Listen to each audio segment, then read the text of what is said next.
What is ripping? The pimps, the players, the hustlers, the people that bust them, and everybody else in between, from California to Costa Rica, from Montreal to Minnesota. Let's do this thing. It's a late night anger management class. I am Gabriel Morency. We'll be with you for the next couple of hours here, and we're ready to rock and roll. And I got to tell you, it looks like we got a full house right off the top of the program. I see we've got Teddy Covers ready to step up and in straight from the strip in Las Vegas, Nevada. An unexpected appearance from Teddy, because Teddy's a very busy man, and he was with us earlier in the day on a Fantasy Sports television network. But Teddy comes back for more, and we've got Ed Fang sitting in a Starbucks in New York City right now. That's how cool Ed is. A lot of people would tell me I can't come on the show. I'm on the road. Love to do it another time. Ed said, if you don't mind me joining you from a sports bar, I can do it. I said, hey, that's even better. It was too loud in the sports bar, he said, but I wouldn't have minded. You know, it's a late night anger management class. So let's, without further ado, let's bring in Ed first, and then we'll bring in Teddy here as well. I think we can do multiple guys at once. It seems you guys do this on the round table. So Ed Fang, what's going on, Ed?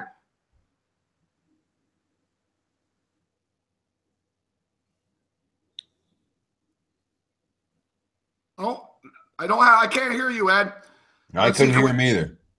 All right. Oh, we can hear Teddy. What's up, Teddy? Yeah, Morency, what's going on, buddy? How are you tonight, Good dude? stuff. All right, Ed, if you can, adjust your audio if you can. We'll get back to you for a second. You know what? All right, hold on. Ed just sent me a message. Can't hear you.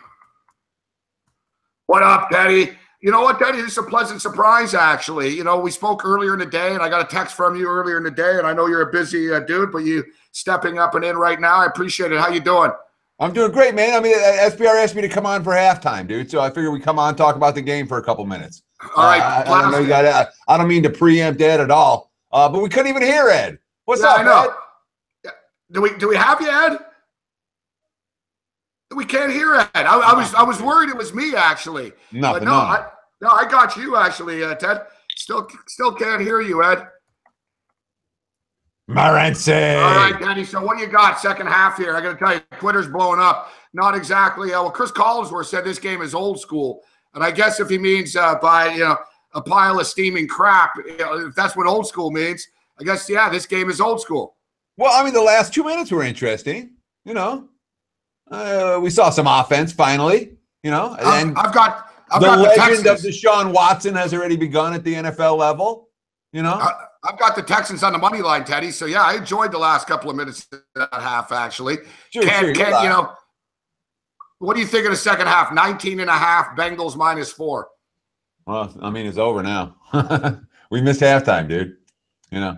Well, it's never over, Teddy. Yeah. There's live in game. But what? 19.5 and 4? Yeah, I didn't play anything. I don't have anything on the game to begin with. The only thing I would have played, I would have leaned under. But you know, I mean, if you're going to play under, you should have had it before kickoff. You know, I've got an in-game under 34.5. I took it late in the first quarter. I'm not sitting on a great number now, as it's the in-game. But I've got the Texans plus the 6, and I've got the Texans plus 200 on the money line. I said I think Houston could win this game outright on the radio show earlier tonight, and Cam said, well, why don't you put your money where your mouth is and bet him on the money line? And I said, all right, I will. So I did, although I went small, but I'd like to cash this thing as the second half has just started right now. Well, so here's the beauty of it, all right? You're walking around Vegas, you're talking to all the wise guys. Everyone's saying, don't overreact to what you saw in week 1. Don't overreact to what you saw in week 1. When it comes to the offensive line plays, the offensive line play for a number of these teams, I don't think you should underreact to what you saw in week 1. And the Cincinnati Bengals are certainly not at the top of that list. There were worse offensive line performances in week 1, but not many. And the Bengals offensive line, once again, isn't opening holes, can't protect the quarterback. That leads to turnovers, that leads to mistakes.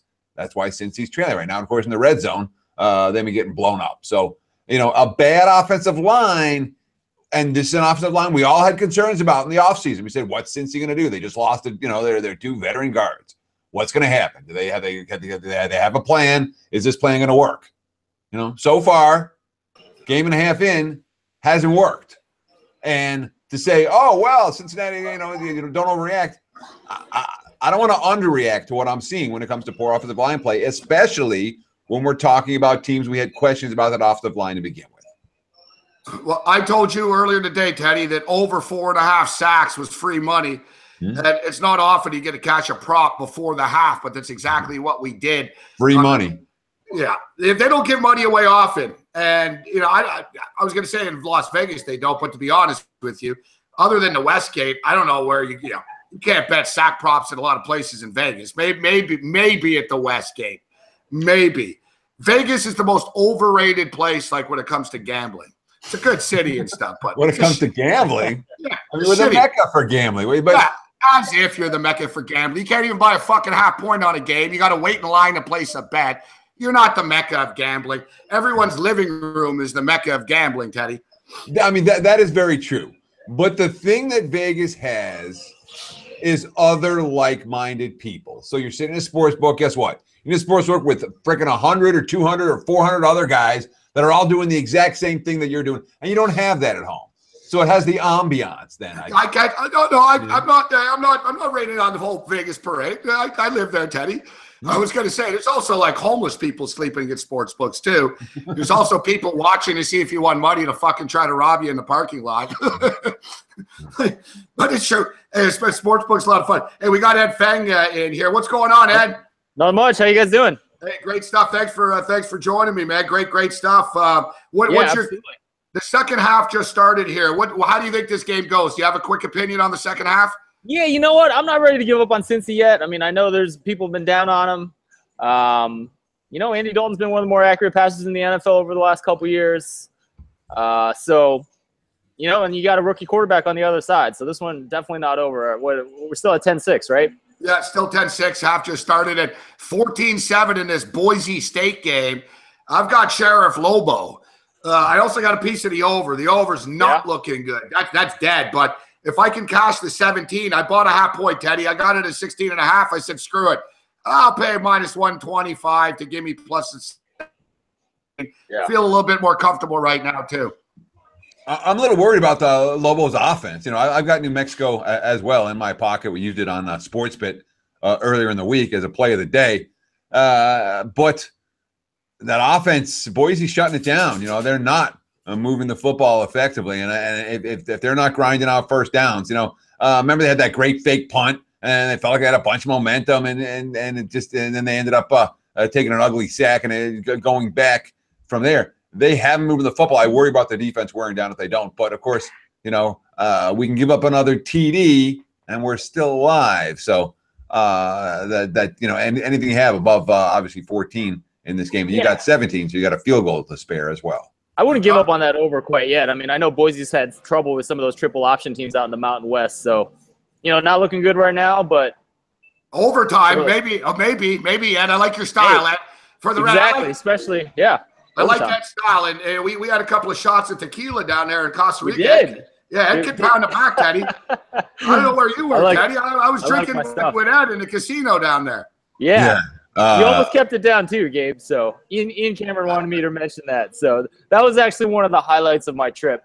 Doing shots with Morency? Was doing some shots with Morency. That was definitely a highlight. Yeah, and my random shows I was just doing was all fucked up in the lobby of the hotel. that was a memory for sure. We just had people jumping on. That was the best thing about it. You're like, hey man, you're walking through the hall of the lobby. Come join us on the show. Yeah, exactly. It was great stuff. All right, Teddy, do we still have you, Teddy? Oh, he bugged out. I think his son needed his attention there. You can see him on the side of the shot there. So. Oh, is that what happened? Actually, yeah. Okay, yeah. We'll see what happened.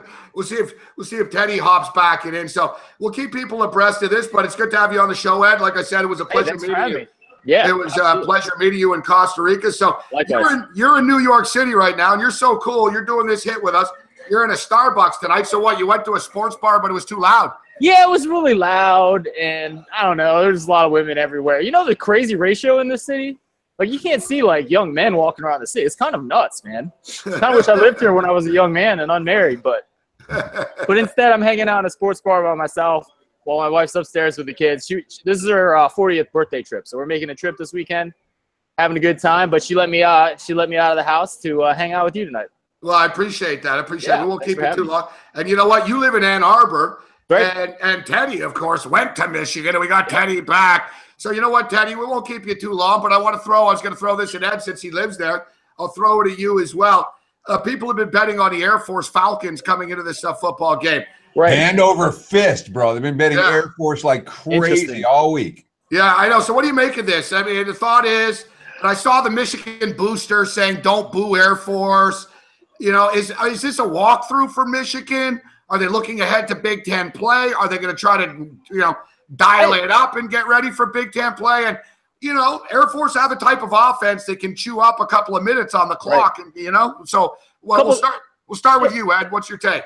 Couple thoughts of this. I think Michigan has a lot of motivation. You could hear nothing but complaints about Wilton Speight, the quarterback, this week. He didn't really even have a bad game. He threw for about 7 1-point yards per attempt, but he missed a couple throws, and people are starting to get sick of that. All the way back to the Iowa game last year. So the quarterback's got a lot to prove. I think there's a lot of speed on this defense. They've been actually playing a 3-3-5, only 3 down linemen. I think that's going to help them against this triple option. They got a lot of speed to go after, to cover both the quarterback and the pitch man. And I don't know if I love Michigan to cover, but that is certainly the way I would lean. I don't really quite get all the money coming in on Air Force. What do you got to say, Teddy, about this one? Well, I mean, certainly from a technical standpoint, the Harbaugh reputation is we blow the doors off any team that we can. Sir. Yes, sir. From an actual point spread perspective, it hasn't necessarily worked out that way. He's actually been a money loser in this big bully role. Oh, we got a fumble. Cincinnati fumbled. Cincinnati does what Cincinnati does. Sorry, Teddy. Fumble. We'll see what happens with the review. All right, well, we'll take a couple of questions. Rob Job's asking about Army. We'll get to a couple other games, but sorry, Teddy, continue on there. I know you got little Isaac causing havoc there, huh? No, he's fine now. We solved that.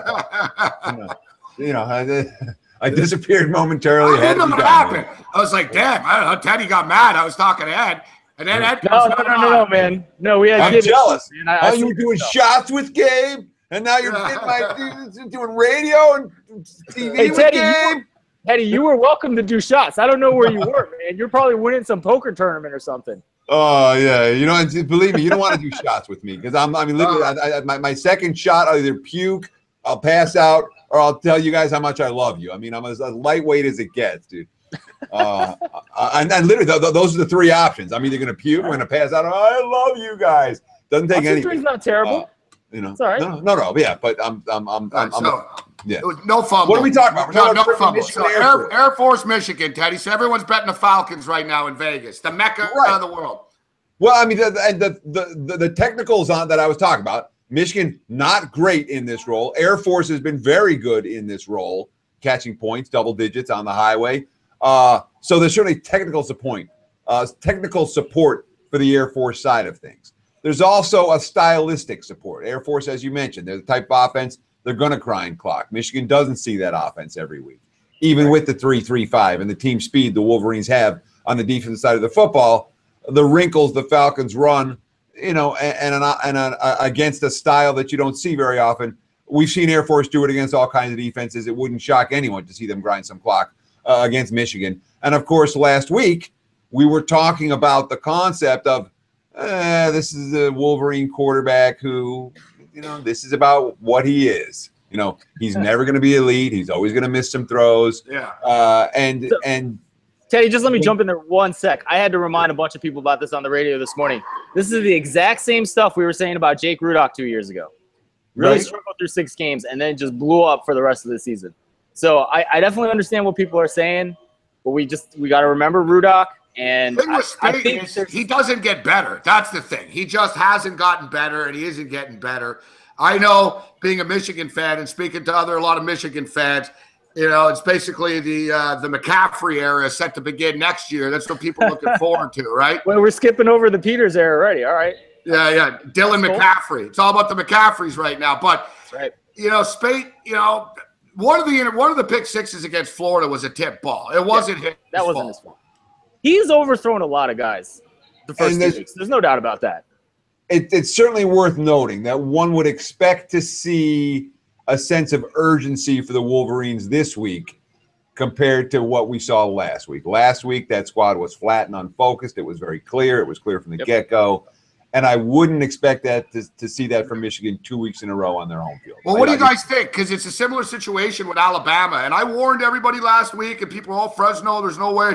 Only the Bengals, too. Sorry, guys. Only the Bengals could have a wide-open guy in the end zone. But he stepped out of bounds on his own. It was actually Eifert, too. It's like, it's unbelievable, these guys. But anyways, I'm glad because I got the under in the Texans here. But similar situation, Alabama last week. They were laying a 43-44. Nick Saban bores easily. He can't, Nick Saban's an intense guy, but he understands he can't put the pedal to the metal every week and yell at the kids every week. But they've got SEC play coming up next week. So similar situation against Colorado State. You get these teams, I tend to think that these coaches like to dial it up a notch now. Last week was a walkthrough. They get to yell at everyone all week, and then this week they want to get crisper going into conference play, Teddy. This is a week that I'm much more inclined to be laying the 21 points and the 24 points and the 27 points and the 35 points in college football compared to your average week. On the other hand, I wouldn't be shocked to see a handful of teams fall flat, just like we saw a handful of teams do that last week. It's the nature of non-conference play. Some of these squads are going to come in with a sense of focus and annihilate some of it, and of course, when you're talking about the underdogs in these games, we're also talking about, I guess you would say, just because a dog comes and gives a fight 1 week doesn't mean they're going to do it 2 or 3 weeks in a row, and you'll see a dog, all right, hey, they fought tooth and nail last week and only lost by 20, well, this might be the week where they lose by 40, where with conference play just on the horizon. So it really is an interesting week in that regard, but much more than the average week, I'm looking to lay points and sometimes big points. All right. You know what's amazing? We've got alums from Michigan and Stanford here. So the PowerRank.com's Ed Fang with us. And Ed, a football game that I've really had my eye on. I've been looking forward to this even in the offseason. I had this one circled. I'm a Michigan fan, but being a Michigan fan, how could I not be a Steve Fisher fan, which led me to San Diego State, etc. But the Aztecs last week, they were in my portfolio. I liked them on the money line, knew they were going to beat Arizona State. It's a lot to ask now, though, beating back-to-back Pac-12 opponents. And the way I look at this football game is, San Diego State and Stanford play the same style. San Diego State are like Stanford light, aren't they? So is this a bad matchup for San Diego State getting the points against your Stanford Cardinal? I think so. Stanford clearly didn't have their best game against USC last week. But I actually still think this team is pretty good. I think USC played out of their mind last week. It almost took an entire half for Darnold to make an incomplete pass. I actually kind of like what I see out of Keller Chris. I was not a fan of his heading into the season, and I think he's been reasonably accurate. Really hasn't had a big game yet. And I think the defense is better than they showed against USC. I would kind of stay away from it. I think that line of about 10 right now is about right. My numbers would actually lean towards San Diego State, but I don't think they're quite the team that they were last year. So I think the market's about on in this game. Teddy, what do you make of this one with the Aztecs? Is it too much to ask to go back to back playing ASU and now playing Stanford? And what about Stanford's angle coming off the USC game? Are they beat up? It's an interesting game, this one, isn't it, the storylines? It is. And look, I think San Diego State is very much what they were last year and the year before and the year before. When you talk about and this time I'm surprised to hear from Ed, because Ed's always the guy who's telling me that, the teams are what they've been. And now he's telling me San Diego State's not what they've been. They're exactly what they've been. From a power rating standpoint, my number on San Diego State has been remarkably consistent over years. It hasn't changed by more than a field goal. That is who they are.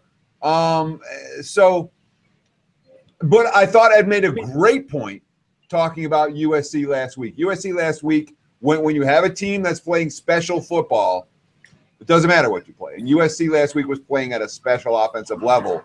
I make note of teams that are capable of doing that, because those tend to be teams you want your money on in November. Stanford's defense is no joke, and USC made them look like Swiss frickin' cheese. Although maybe, just maybe, it may indicate there's a concern with Stanford's ability against faster receivers on the outside. When you spread the Cardinal out, that may be of defensive vulnerability to them, which normally is an area of strength for Stanford. San Diego State, obviously not a team that's going to do that. Now with the Chargers gone, I'm interested to see as well, the turnout here for this football team in this game. It's a big game, massive game for the program. Long's been an ATM machine, man. It's hard to buck this guy right now. It really is. Yep. Yeah, we should just make it clear. The game is in San Diego State. This is not in Palo Alto. So completely different environment. Definitely factor that into your analysis. All right, so let me ask you, Teddy was just talking about the USC Trojans, and you brought them up at they elevated their game. A lot of people were critical after their debut against Western Michigan.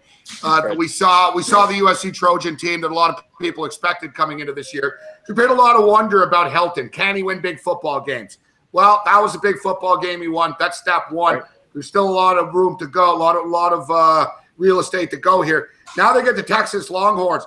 Is this a letdown, or is now, are the gears starting to rev up, and is this when Darnold starts to put on that Heisman show right now against Texas? Yeah, I don't really know. So the Texas defense has been a really interesting story because they got completely gashed against Maryland in an embarrassing loss to open up the Tom Herman era. I think like 8 yards of play. And a lot of people liked the over last week against San Jose State. And I was like, well, you know what? Texas had the 34th ranked defense last year, and they brought a lot of that talent back. So I didn't want to give up on them after one game. Didn't like the over as much on that San Jose State game, and they actually ended up coming out and shutting those guys out. So which one of those two defenses show up against USC? Texas always has talent. If they bring their first-rate guys, I think they can slow down USC. But I think part about what we saw with USC last year is their receivers were making one-handed stabs for these 10, 20-yard gains. I don't think that happens every week. So things probably come back to normal. I'm not sure Texas can go in and beat them. I don't think that offense is good enough. But then again, we're not too high on USC's defense either. Teddy, your thoughts on it? You have any opinion on the Longhorns and the Trojan game? Things I'm not going to do. Bet against Tom Herman catching points. Okay? Yeah. Not going to do it. Especially this many points, right? Conceptually, that's a lesson that I'm very comfortable with. Learn that lesson. Bet on Tom Herman catching points. Don't bet against him. Now, we talk about week 1 against Maryland versus week 2 against San Jose. There's a little bit of disparity in the type of athletes that they faced in those 2 weeks. This week is obviously going to be once again guys with size, guys with speed, and USC showed us last week. It wasn't talk. This is showing us. Okay, we've seen it with our eyes. We've seen it in the box scores. The numbers are this is one of the top teams in the country. So those aren't the teams I'm looking to step in front of when you have a guy trying to win a Heisman, when you have a team trying to impress voters and pollsters. They have the opportunity. They're going to run up this score to high heaven, and it'll be 63-3. So. USC, I don't want the favorite. I don't want the dog. It's an easy game for me. It's a pass.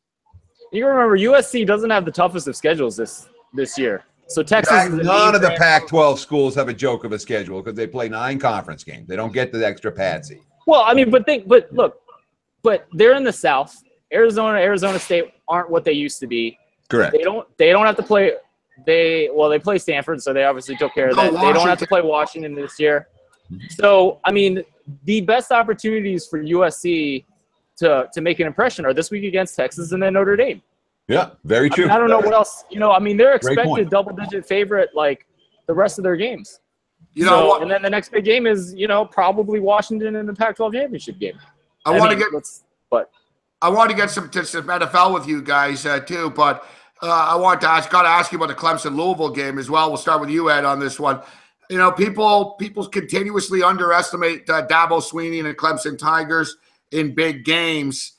And, we saw that last week. People trying to talk themselves into give themselves reasons to take Auburn. You have the defending national champions, like 4. Guilty. Yeah, I was almost there, Teddy, earlier in the week, and then I realized, you know what?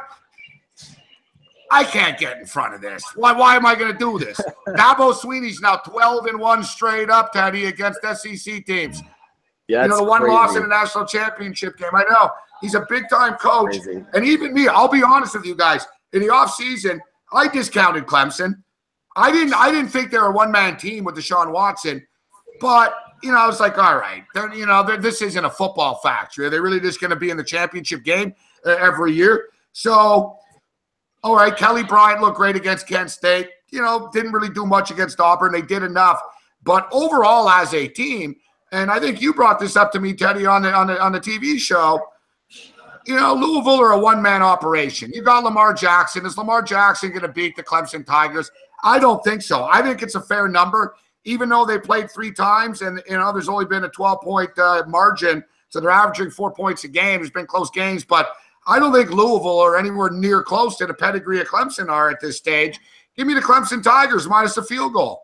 Well, the whole thing here with this Clemson team, and let me answer this one, and then after this, I'm going to have to bolt because I've hit my my clock striking midnight on a Thursday night in Vegas. Brutal. Teddy's going to melt. 8:30 yet? He's going to melt. 7:30. I know. 7:30. See that? You're hardcore. You're risking your life. Sleep tonight. You see, Teddy? Ed's risking his life in fucking Manhattan. He's walking around with a laptop. He could get clubbed over the head at any moment, man. And you're 3 hours ahead of us. Oh, it's getting late. I'm not gonna go. No. Believe me, I'm not going to bed. I know. There's we're stopping into Sports Rage because we like hanging out with you, Gabe. It's fun and I like doing it in an unfiltered environment. And plus, we like to promote SportsBit. Obviously, a show that people that are watching Sports Rage, I'm sure, will like SportsBit and vice versa, and all of that sort of thing. So I'm happy to come by, but I can't spend 2 hours with you. I can't. No, it's all good, Teddy. It's all good. It's all good, my friend. Thank you, and especially not on a Thursday night. One night, the one night I'll do a whole show with you, Gabe, but it's not going to be on a Thursday in September. Well, next time I come down to Vegas, we'll set up a special one. We'll do an SBR show, the late night hours in Vegas. It'll be a fun time. Yeah, exactly. I've done Sports Rage with you before. It didn't freaking the stratosphere. Yeah, I know. Let's go to Clemson, Louisville for a minute because this is the whole question. The whole question is, last week, was it Clemson defense good or Auburn offensive line bad? If you say it's Auburn's offensive line is just weak and then Clemson's not going to be able to do that against everyone, well, then you think about what Lamar Jackson can do. You think about what he did against this defense last year when he had, 476 yards and 5 touchdowns by himself or something against Clemson.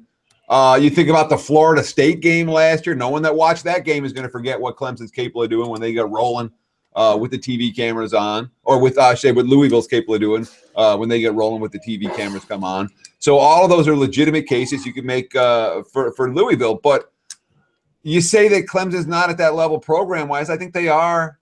They showed us last year when you go to the title game back-to-back years and you stand toe-to-toe with Alabama, and then you beat Alabama, and then you look at their recruiting classes, the talent's there. Dabo's not just doing it on the field. He's doing it recruiting-wise. That's why they're having the success against SEC schools.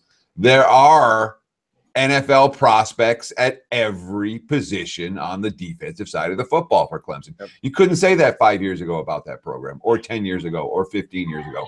It's a completely different level of talent that Dabo has been able to recruit compared to anybody else when it comes to that program in the last 30 years. So you have to think about Clemson in a different manner than you have. And like I said, I stood in front of him last week. I learned my lesson. I saw one of the most dominant defensive line performances that I've seen in a long time. And maybe that's Auburn, and whatever. You see we saw about 4 of those in the NFL last week. So they do happen. But Clemson's defensive line and their front seven and their entire stop unit, to me, is as elite as anything that Lamar Jackson is going to see all year. And if you remember last year when Lamar Jackson went up against a really good defense at the end of the season, it wasn't necessarily pretty to watch. Can't disagree. Ted Savransky. Check him out. SportsBit with Paulie Howard. Always a pleasure, Teddy.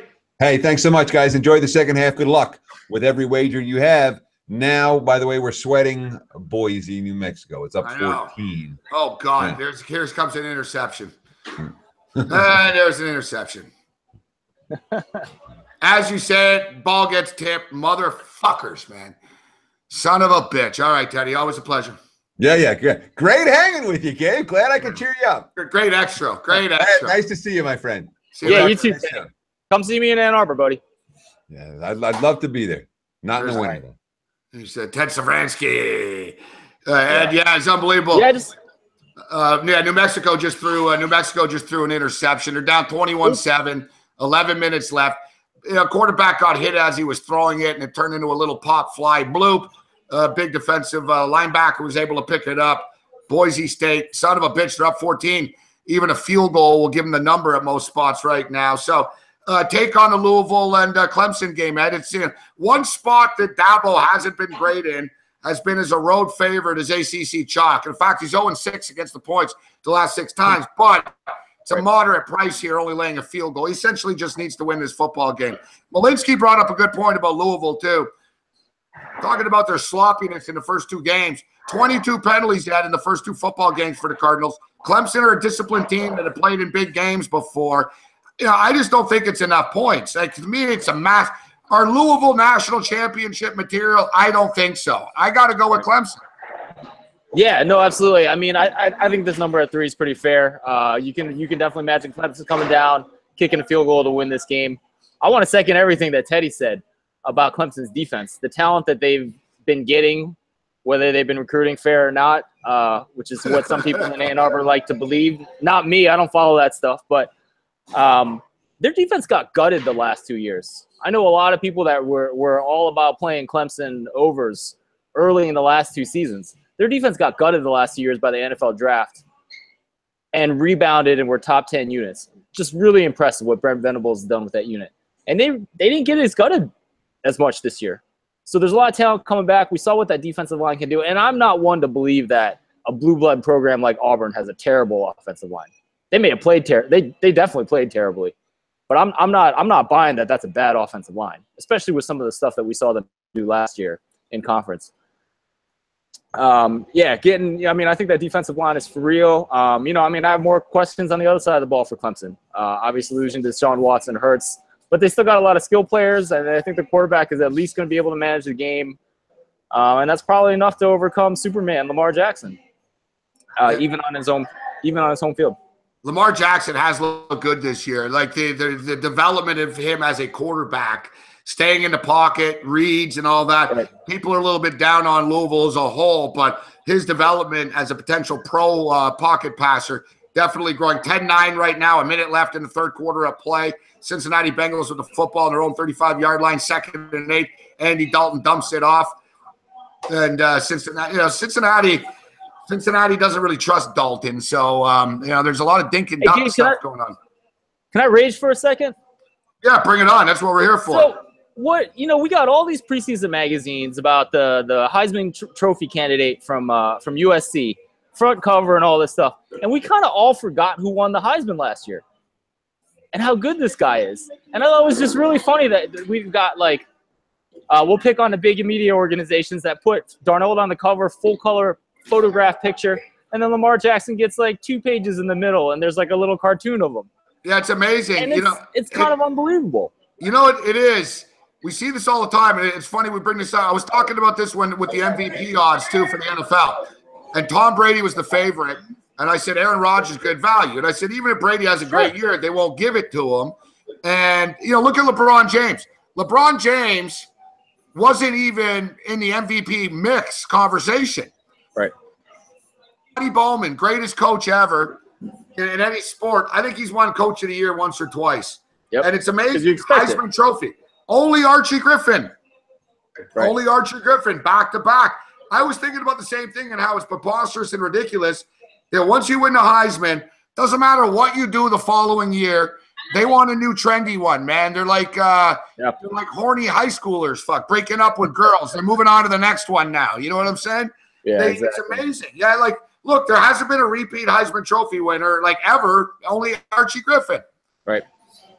And I think we know that Lamar Jackson's going to put up numbers. I don't know if he can keep it up later into the season, but we'll see what he does against Clemson. Maybe he can pull out a Heisman moment this week, and the Texas defense squashes the guy on USC. So a lot can happen this week. Hey, you know what?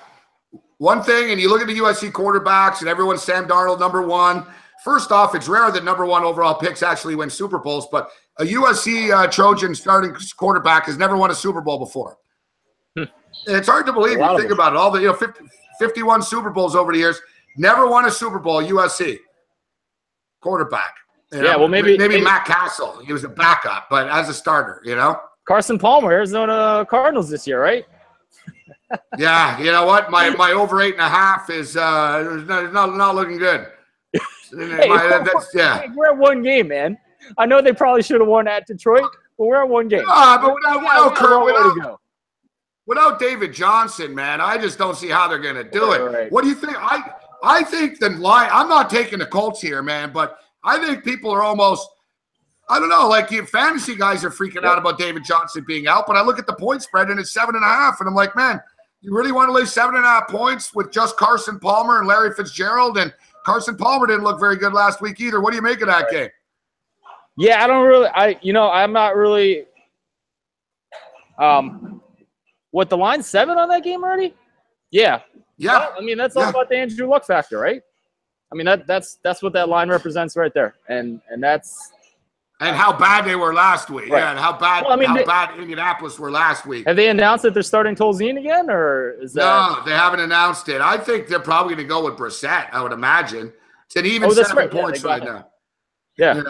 So what games catch your eye in the NFL? I'll blast through a couple of lines. All right, let me load up some uwager.eu lines. That sounds good. The game I'm really looking at this week is Washington at the Los Angeles Rams. Yeah. And the reason this interests me is because if we would have just looked at my preseason numbers about a week ago today, earlier in the day, we would have made Washington about a 2-point favorite. Yeah. And I don't think too many people are going to disagree with that. We thought Rams are probably a bottom 5 team. And I'm always interested in how people react to small sample size. Obviously, the Rams went out there and had a huge win without their best player, without Aaron Donald. And he comes back this week. And Jared Goff, who was the laughingstock of the NFL last year, came out and threw for over 10 yards of pass attempt. How sustainable is that? I have a way of adjusting my model to adjust for the first week of play. I make it so that no team moves by more than a point. I think a point is about all we can make of a week 1 performance. And so, you move the Rams up a point, you move. Skins didn't look particularly good in week 1 against Philly. Moved them down a point, and I got this at a pick 'em. And the markets have shifted about 2.5 points. It's 2.5 points for the home Rams. That's a pretty big shift for 1 game. I know there's a lot of factors going on here. I know we weren't particularly excited about the Washington Redskins, but I'm just interested in that jump. And I haven't really talked myself into taking Washington yet, but this is the game that I find most intriguing about the Sunday slate. Yeah, it's amazing. And, right now over at uwager.eu, it's an even 3 points. So the Rams are up to 3 right now. And, people have short attention spans. I saw that today's society, people have shorter attention spans than goldfish had, actually. Not everyone's a Stanford grad like yourself. But, same thing. Like political ads used to be 60 seconds and 90 seconds. And now the ideal is 7 seconds and Vines, etc. So, everyone's attention span has sort of been shortened in today's day and age. It's amazing. But and I think they remember what they saw last, essentially, right? So they saw the Rams winning last. They saw Kirk Cousins. I was a little bit disturbed. I watched that Redskins game closely last week, and there were times when they looked good, but they shot themselves in the foot. They had a first down. Jordan Reed runs backwards. Kirk Cousins has these lapses of inconsistency that is a problem. Carson Wentz was very good in the pocket last week. Washington was getting pressure, and Wentz was evading it. But the game was closer than people realize. That was a close football game with 3-4 minutes left. It got away from them in the last few minutes, actually, with the turnover late. I get the feeling that Washington comes back here as well. I think it's a little bit of an overreaction, and I think the Colts are actually that bad, truth be told. Right. I think that definitely could be the case. And I'm really intrigued by, you mentioned the short attention span. I feel like we've always had a little bit of a short attention span, and that's why we kind of get fooled by small sample size. And particularly when you got something invested in something, I think you tend to even have you tend to even be more fooled by small The passion actually. You got money on it, or like, I mean, I got a friend in Ann Arbor, Brian Cook, runs one of the big Michigan blogs, and it's amazing how he will overreact to streaks that you see in Michigan. And it's not his fault. It's just like, this is what this guy does 90 hours a week.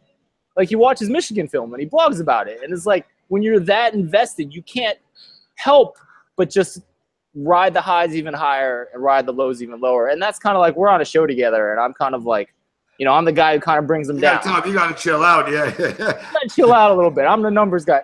No, but what interests me is, like, can you take advantage of that passion and kind of fade teams like this? And like I said, I still haven't talked myself into Washington plus 2.5 plus. I think I could talk myself right now into Washington plus 3.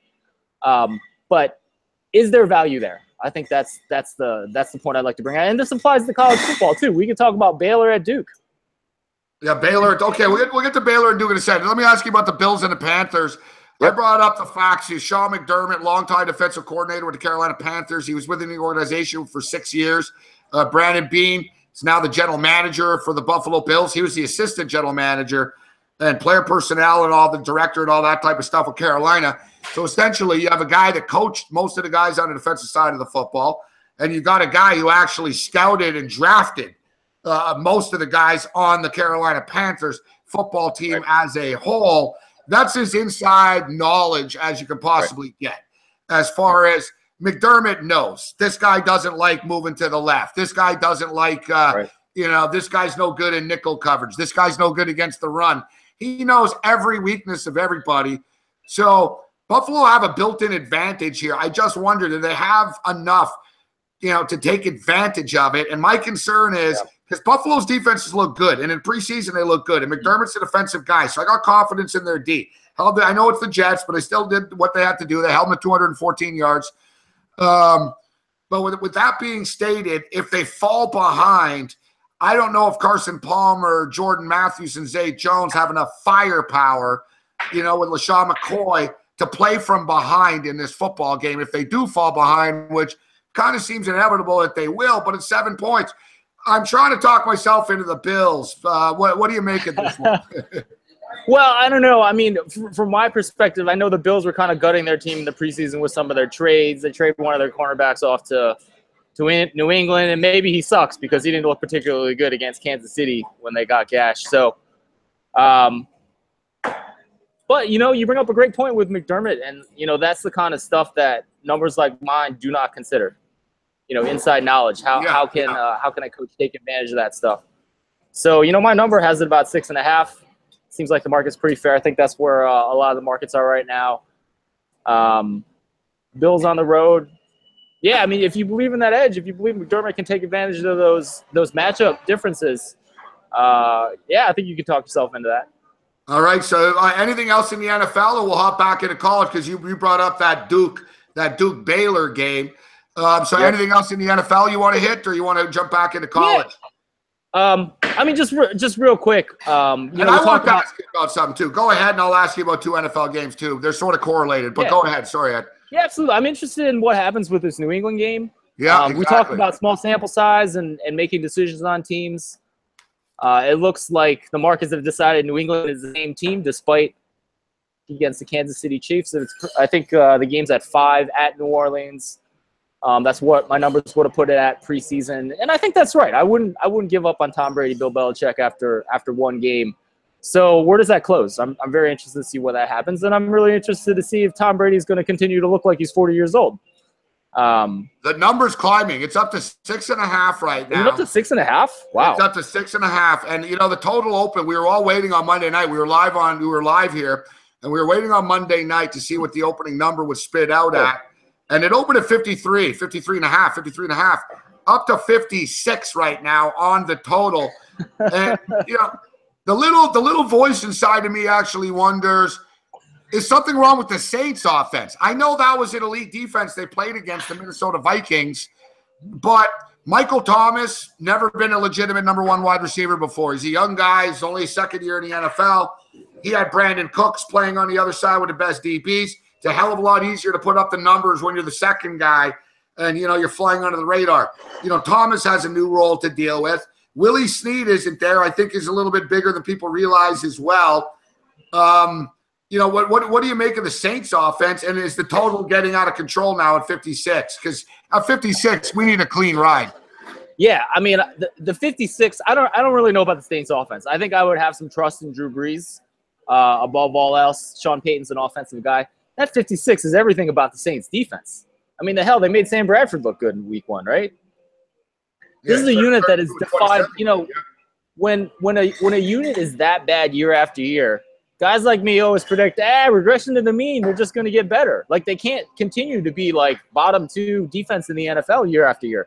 But the Saints have, in fact, managed to do that for the 3 straight years. I think they were, let's just say bottom 5 by my numbers the last 3 years, and definitely 32nd one of those years. So, I mean, the 56 is everything about the Saints defense. I don't think it has much to say about the offense.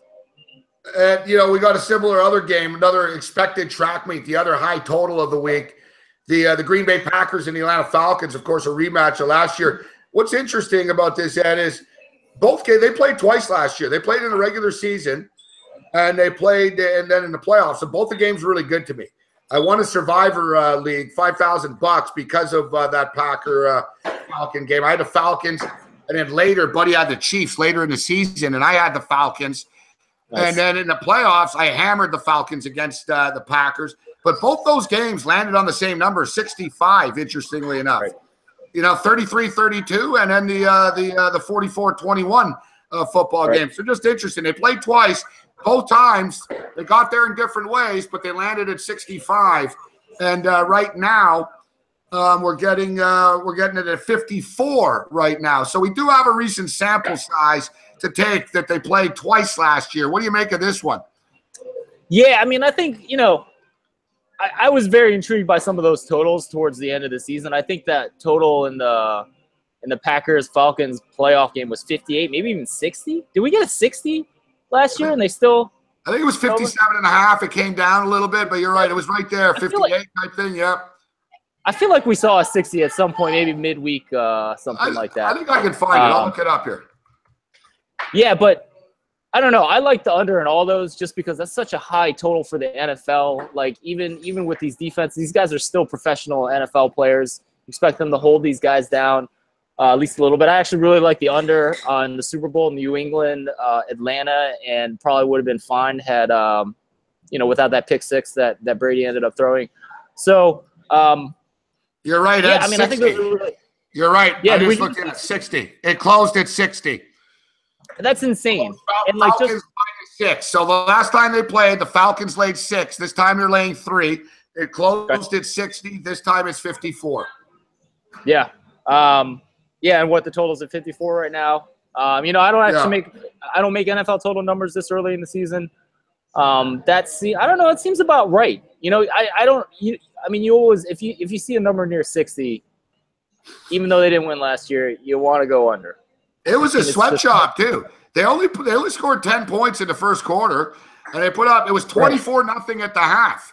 24-0 at the half, but they scored 28 points in the fourth, and then they scored another 13. So they put up 41 points in the second half. And it's funny because I had the over in this game, and I remember I had the over in the regular season game that they played. It was a similar situation. It was a slow start out of the gate as well in that game last year too. Yeah, absolutely. Just one note on the Falcons. They were incredible last year. Just the best pass offense that we've seen in a while in the NFL. But my numbers, they were pretty NFL average the last 2 seasons before that, even with Matt Ryan, even with Julio Jones, like 13th, 14th in the NFL. So, you know, we'll see what they do this year. They look pretty good through one game, but are they going to continue to be the most efficient offense in the NFL? I think that a lot remains to be seen about that.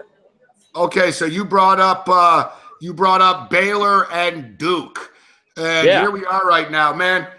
I knew Baylor was going to take a step back, but it's just been it's been as bad as it can possibly be, and now here we've got Duke laying a couple of touchdowns against these guys. For the life of me, I have no idea, unless I don't know how much money they gave them. Like, unless they secretly gave them like $20 million or something, but I don't know why the hell Matt Rule would want to go there. I'd rather stay. Well, I mean, in it's Texas. It's Waco. It's Waco, Texas. It's Waco, Texas, but it's still you're still down there with Texas recruiting. You're gonna get athletes. You know, there's something to be said. I mean, look what Mike Leach did at Texas Tech compared to what he can do now at Washington State. I think that's a clear indication of just what kind of recruits you can get down there. And I don't know if that really fits into the system that what Rule is doing. But, yeah, I don't really know that. I mean, I can see why he took the job. It's Big 12. He had a program that was on the rise. Dude, there's 52 rape cases, Ed. Do you watch the news? They're lucky they're not shut down, these guys, Baylor. Like, it's the biggest. That is true. After Penn State, it's like the biggest sleazeball university in America. Fuck. Like, I don't know why you'd want to be associated with these guys. Well, you'd be the guy that cleans it up. I don't know. Like, coaching Baylor's like, being Casey Anthony's lawyer. Fuck. You're making money, but it's like it's kind of rough. Like, I hope you're defending a real lowlife here, right? It's one of those type of deals. Exactly. And a job in Oregon, but he didn't. So, all right. So, anyways, what do you make of the football game here with Duke and Baylor? I mean, this is another one of my small sample size issues because I would have made Baylor a small favorite before the start of the season. And so Duke, look, they had a great game last week. They beat Northwestern, but they held Northwestern to 1 for 10 on third down, which is part of the reason why that score was so lopsided. You're not going to get such lopsided statistics all the time on third down. I can't talk myself into Duke as a top 40 team. So if you really believe they should be a 14-point favorite, that really means you think Baylor is a bottom 25 FBS team this year. And I just don't know if that's the case. I just don't see the drop. I at least through 2 games, I can't see that being the case. Has there ever been teams, though? Has there ever been a team before that have lost their first 2 games and point spread differential? They were 45.5-point favorites combined. Right. 46 actually, even 46, my bad. But they lose this 33.5-point favorites against Liberty. Then last week, and I got scared. I would have hammered UTSA. Good call by Babano, Ian Cameron in the chat. Actually, he liked the Roadrunners last week. They win 17 outright. But you're right. In both these games, Baylor had to win. And they had to win by double-digit points to get you the number. Here, they can lose, right? So I get that, but, yeah, they're a bad football team. And plus, Anu Solomon's not playing, the quarterback. And so I think, it's supposedly the backup has more upside. I mean, clearly he didn't win the job, but, like, I don't really think the injury to Solomon should affect this line much. He wasn't particularly good at Arizona, came in as a grad transfer. It hasn't been particularly impressive, so I think Baylor would probably be all right with. I can't even remember the guy's name, but you're getting 14 the backup of probably is a little more upset. 14.5, yeah. Yeah, you're getting 14.5. Total's 58 there. It's not the most glamorous board. Wisconsin's laying 16.5 at BYU this week. Central Michigan. Speaking of Michigan, I know. So Shane Morris's story. Shane Morris. Well. Shane Morris is good for him, man. Like, this poor kid. Good for him. No, seriously. Yeah, he really, was his dream to play at Michigan. He played at the high school across the street, right? So he's right there. It's his local, his dream. He goes there. Shit doesn't go well. He gets fucking killed, decapitated. They throw him out there again. And then it's great news. Hey, Harbaugh's coming here. Except, yeah, listen, kid. Harbaugh's coming here, but he likes guys that are a little better than you. So, we got a problem. But after all this, I'm very happy. Nice to see that he's getting some playing time. He's having fun, and he's winning football games. Absolutely. So Shane Morris's problem is he's not very accurate with the football. And he's kind of my prototypical example of big arm guy, great athlete, actually a heck of an athlete. He's got a cannon. Yeah, he can throw it. If he was a baseball pitcher, he can throw like 100 miles an hour for sure. Yeah, exactly. And he's pretty fast too. So this is kind of like Jacob Eason too. Big, huge arm, big boy, but can you be accurate enough to be a good college quarterback? And I don't know. I don't think so. I mean, that might be good enough for Central Michigan. Clearly, they had a big win at a Power 5 team, if you can call Kansas a Power 5 team with that win last week. So good for him. I'm really happy for him. And Central Michigan seems to be a place for a lot of Michigan guys that have gone on and done pretty well. Thomas Rawls went there too, and he's in the NFL right now. Okay. Yeah. Dan Lefevre, Antonio Brown. Chip's got some ballers, man. Chippewas had some ballers over the years. All right, so before we get you out of here, I'll just throw a couple of. Yeah, they're kicking me out of Starbucks here, Gabe. I don't know really? Oh, it's 11. Yeah, all right, good. Yeah, no, we'll let you go. It's 11 there. Stay safe. Hey, no, I appreciate you having me on. We can talk one more game. Yeah, I was going to say Kentucky. We're doing an internet show here. Kentucky's. You're going to get fucking killed, Ed. You're going to get shanked. Well, once you get out of Starbucks, you're going to get like you're going to throw coffee in. Hey, man, dude, I appreciate you so much having me on. This has been a ton of fun. Hey, you're hardcore, man. A lot of guys would have pussied out and stuff, but you're joining us from a Starbucks in New York. That's some hardcore shit. Well, thanks to my wife for letting me do this. And, dude, anytime for you, man. It's always a pleasure talking to you, man. I appreciate it. Check out Ed at thepowerrank.com. Your class act, Ed. Thanks, man. You too, buddy. All right. There's that. I heard the chick yelling in the background. He's like, I'm doing a show. I don't give a shit. There's Ed Fang with us. Yeah, and I thought, no, Starbucks, Starbucks isn't a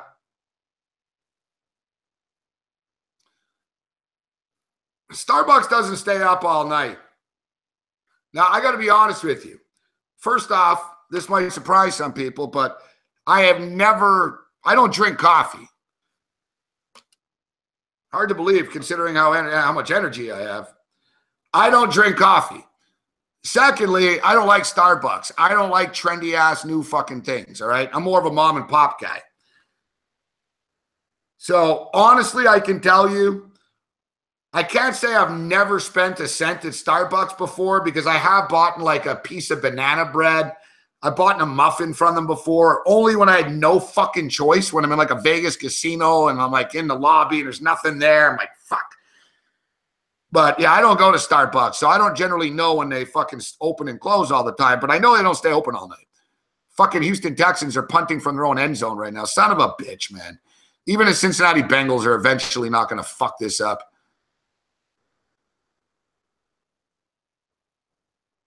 This motherfucker Erickson guy's got a little bit of pop, doesn't he?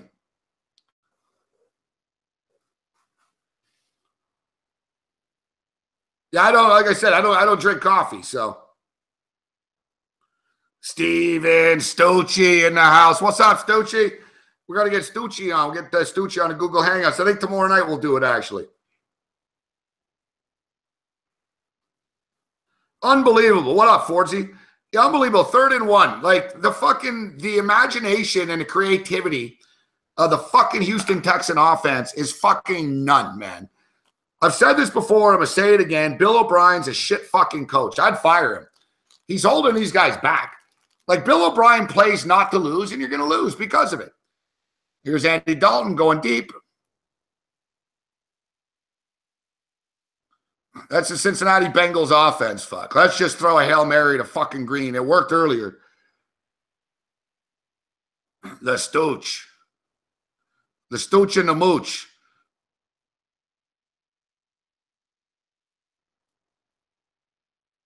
Hey, listen, Tom Marino. Let's stay away from the healthcare and the fucking Starbucks shit here. Like, all right. We're going to start getting out of healthcare. No. Let's, last night it got all out of hand. I don't mind it once in a while, but it starts with the fucking, Starbucks, Howard Schultz is a good guy, and someone's going to say he's not a good guy, and it just explodes.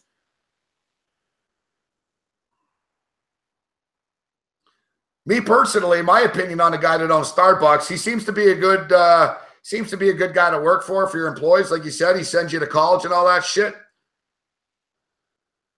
But fuck him, man. He won. That guy, what's his name? Howard Schultz? What's up, big man? What's his name? Howard Schultz? That motherfucker, he's got all that money, man. And you guy owns Starbucks. Yet what happened to the fucking Seattle Sonics? He wanted people to build him an arena and shit. I see the Calgary Flames are threatening to leave too. The guy that owns the Calgary Flames, like the 14th richest man in North America or something. He's one of the wealthiest Canadians. He's on the Forbes list and all that crap.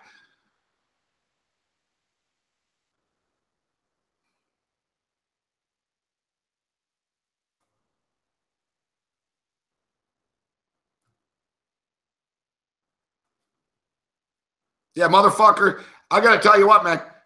I bet you Starbucks is putting, I don't know what they're putting. They're just putting sugar and shit in their stuff. You know what it's like they're just hooking people on stuff. I don't, like I said, I don't go to Starbucks. I don't buy bottled water either, though.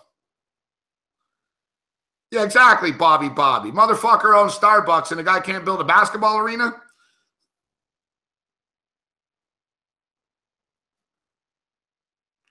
Oh, did New Mexico backdoor this game? Andy Dalton scrambling. Do something stupid, Andy. There's another sack. Boom. So New Mexico, Lobo. Sheriff Lobo. How many of you guys are old enough to remember Sheriff Lobo, the TV show? Anyone in the chat remember Sheriff Lobo?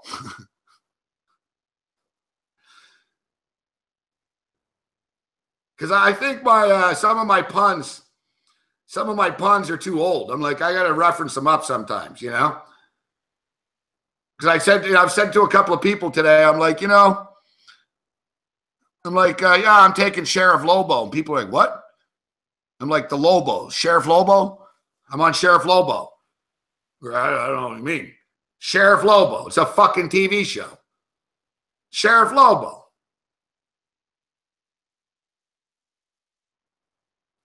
Yeah, Alice. Let's kiss my grits. Come on, man. Let's kiss my grits. Kiss my grits.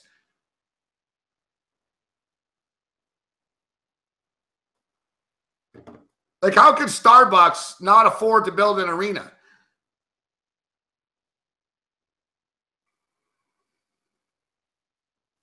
Yeah, Sean here, right? Lobo. Bring back Sheriff Lobo.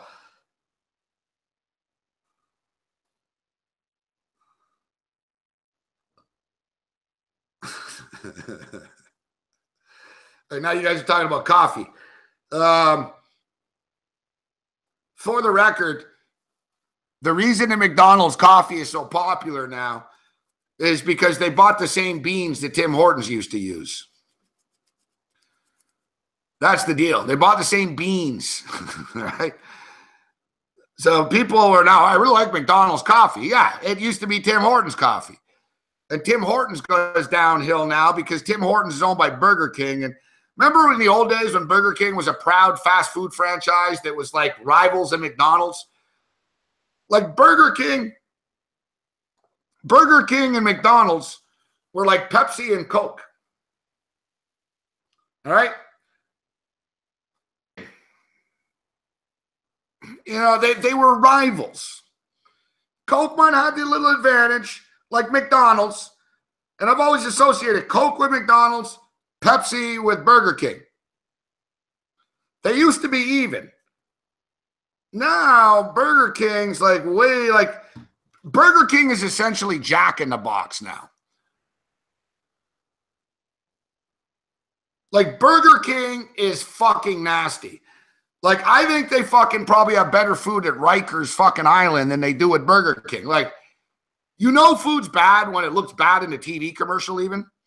Like, you see the commercial like Burger King. They're like, yeah, I get 12 fucking chicken things for fucking 99 cents. It's like, no word of no lie, man. I used to have my poor cat. She passed away. But I remember I bought Burger King. I was like, I haven't been here in years, fuck. I got the Burger King. I was like, dear God, fuck.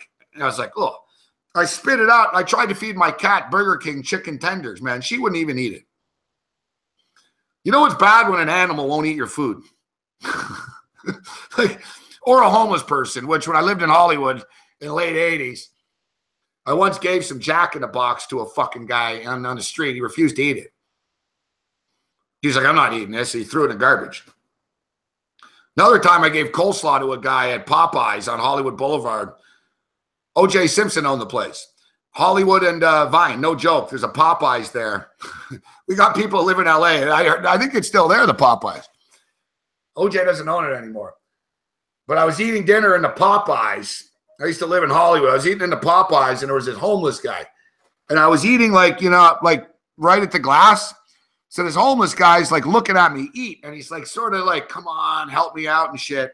Except I was fucking homeless. I was broke and shit. So... But, you know, I gave him the coleslaw. So I said, all right, hold on.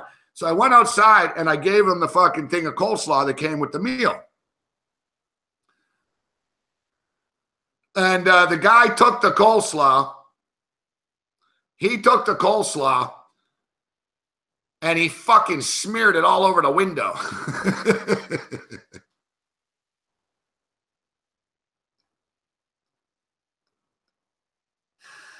And then the manager at Popeye's like, don't feed the fucking homeless people. You see what they do? He's like, you see what you just did? He's like, fuck. And the guy's fucking like wiping the coleslaw all over the window and shit.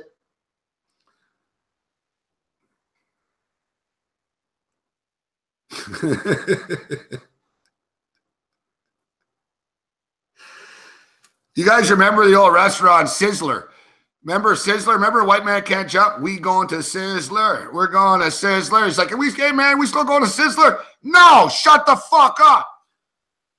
Sizzler was the best. Sizzler was like a buffet place. Like, you know, like a Chinese restaurant buffet, but it wasn't Chinese. It was just like Sizzler. So there's had a buffet. But in Hollywood, no one gives a shit. So in those days, and the people who worked there didn't want any trouble with anybody. So they would never say anything. So basically, they had like the fucking dessert bar. So basically, instead of paying for the meal, you just pay for the ice cream. It was like $1.99, except we would just pay the $1.99 and just eat whatever the fuck we wanted. Yeah, good times in Hollywood. I used to know, I knew all the scams. I knew where to eat everywhere there.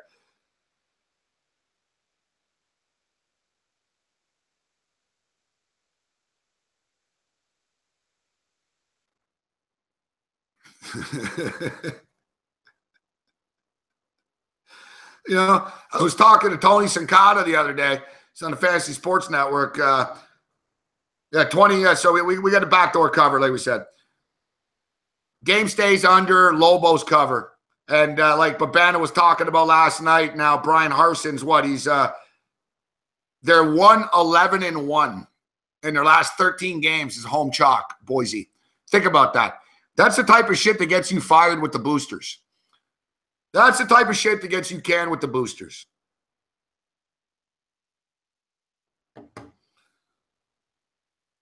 All right, so listen, we're going to take a quick 2-minute break here. We'll come back for the end of this football game. We'll get on track. And last night we were raging hard. We're going to get in a raging mood here once again this evening. Last night, the chat was fucking hopping last night. Yeah, it was like a little chaotic and shit. I see we got Zach Jones in the house. What's up, Zach? This will be with us tomorrow. I can't wait. What a guy Ed Fang is, though, huh? What a good guy Ed Fang is. I got to tell you, I deal with a lot of people, man, in this industry, and a lot of people are like, big play, Lamar Miller. A lot of people are like,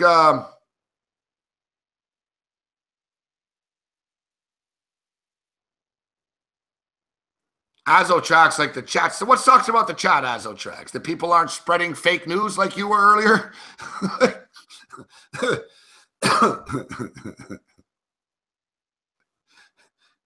Exactly, fake Simon. What do you want? There's 108 people fuck here in the fucking chat. The chat's hopping. What do you guys, what do you want? You want people fighting again like last night? What does he want?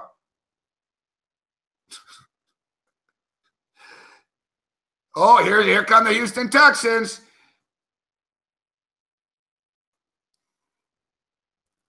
Big man on campus. Hey, Toss is some more. How about last night, man? Did we run that Rutgers guy out of town, huh? I was thinking about that today. I was like, man, we were pretty hard on that guy. That was the best, fuck. I said, you're a loser. He goes, I fucking graduated from Rutgers. And we all started howling. We're like, Rutgers? We're like, but like, out of all schools, it was the fucking, that made the show last night. All right, that made the show last night, fuck.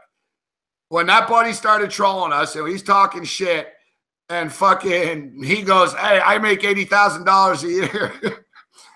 I make $80,000 a year.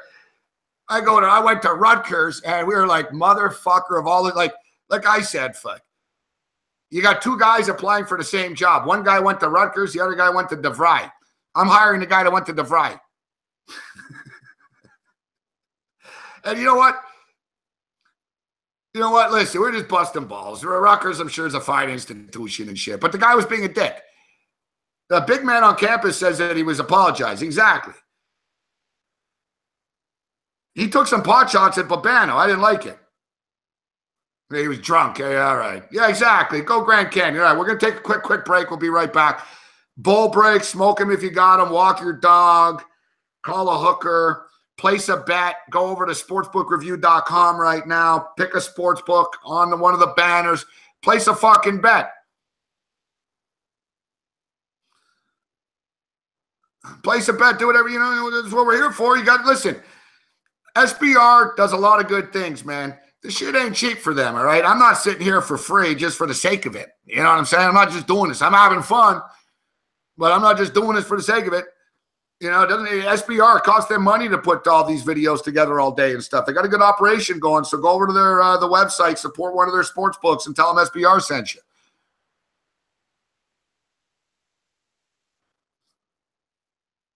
Quick break. We'll be back in, I don't know, 180 seconds or whatever it is. Hey, we just gave you an hour and 12 minutes. We'll be back for the end. We'll be back for the 2-minute warning at the end of this football game, and then we'll get on another little bit of a run here. Level 2, we'll blast through some games, get to some topics, take some questions in the chat. You guys can ask about games, whatever else you got going on.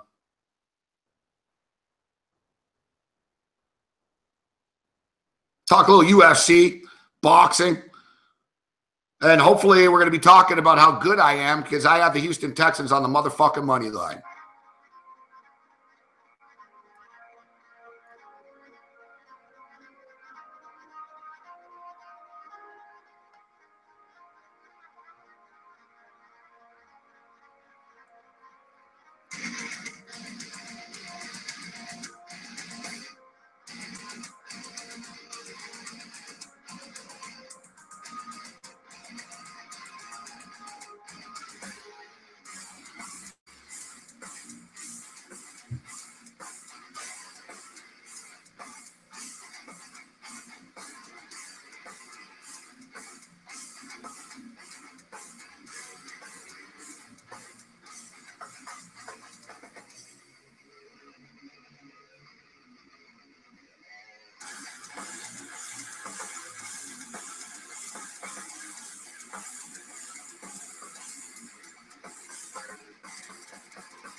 Cincinnati Bengals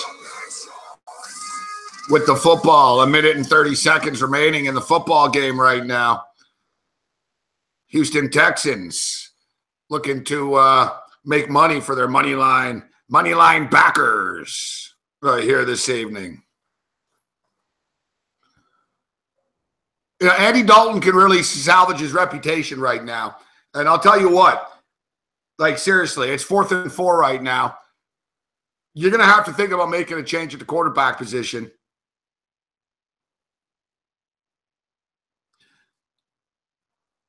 You're going to have to make a change. You're going to have to make a change at the quarterback position if you're the Cincinnati Bengals moving forward. Except, you know, I believe they're in Green Bay next week, right? 4th and 4 right now. 13-9, 1 minute, 13 seconds remaining, 4th and 4, and it looks like a false start for the Cincinnati Bengals.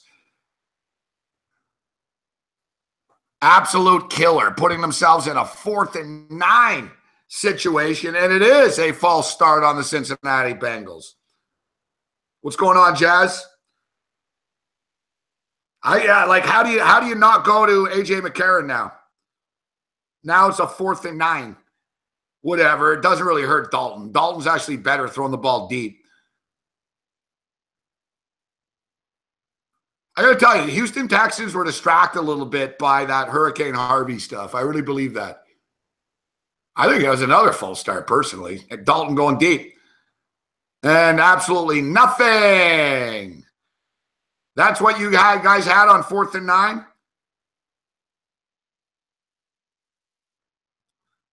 I actually feel bad for Marvin Lewis.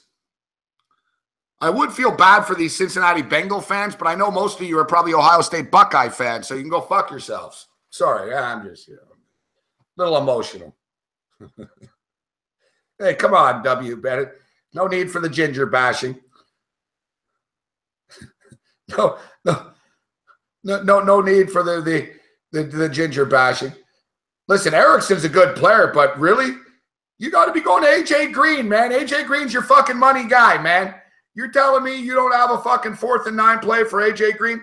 You're throwing the ball to some fucking Erickson, dude?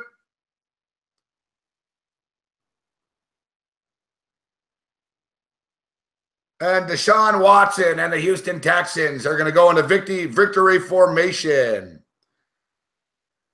Stooch the man hit the Texans on the money line. Dave Malinsky gave it away earlier on Sportsbook Review earlier today. Said it was free money under 22.5. Bengals team total. Andy Dalton in rejection. Bengals in rejection. It's not just Andy Dalton. You know, Tyler Eifert had a wide open touchdown earlier, and he stepped out of bounds. He stepped out of bounds on his own, right? That's not Andy Dalton's fault.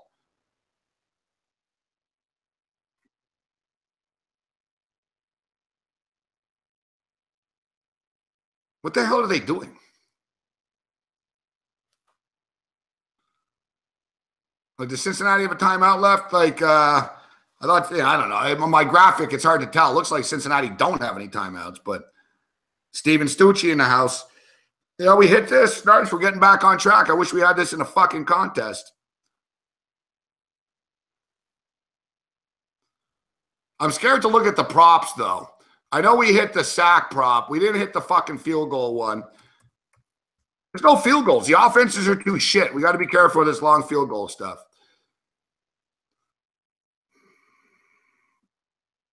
Yeah. We hit the Dalton under 240. Deshaun didn't get anywhere near the fucking 205. He got the 15 completions. Whatever. We hit the Texans on the points. We hit the Texans on the money line. We hit the in-game under 34. We're going to lose a couple of these props. It is what it is.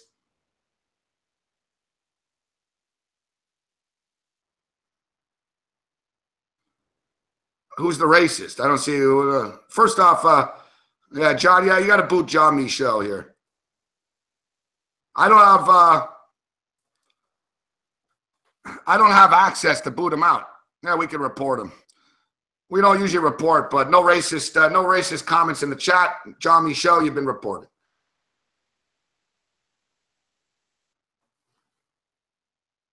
I'll speak to the SBR guys. We got to sit down and get me so I can get the mod. I can't kick them out. I just reported them. I don't have access to be booting people. Zach does. Babano does. Where's Babano? Racism not tolerated. You want to call out a team? You want to call out a team? You call out a team. You want to call a player a motherfucker? You call a player a motherfucker. But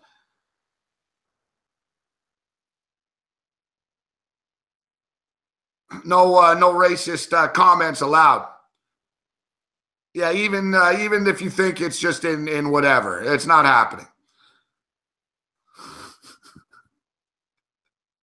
Stucci reported them to the FBI.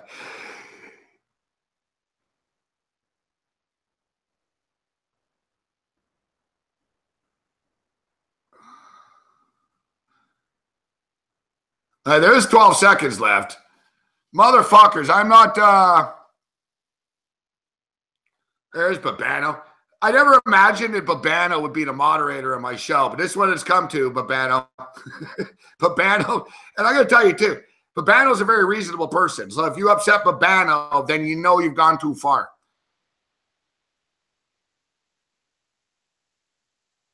Like, yeah, honestly, like if somehow like Babano finds you offensive, then you've gone too far. All right, seems like the dude's gone now.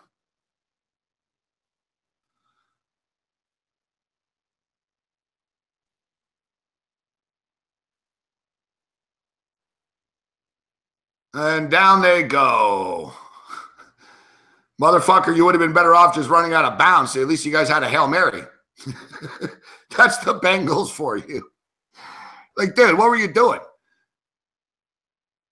What were you doing? You're better off just running out of bounds. Like, seriously. Not that you're going to hit a fucking 88-yard Hail Mary, but all right, they have 2 seconds left.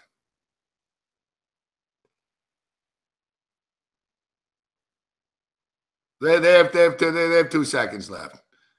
They shouldn't have 2 seconds left, motherfucker. No, all right. There should be 1 second. I'll get either way. There's a snap. This would be the miracle of all miracle plays.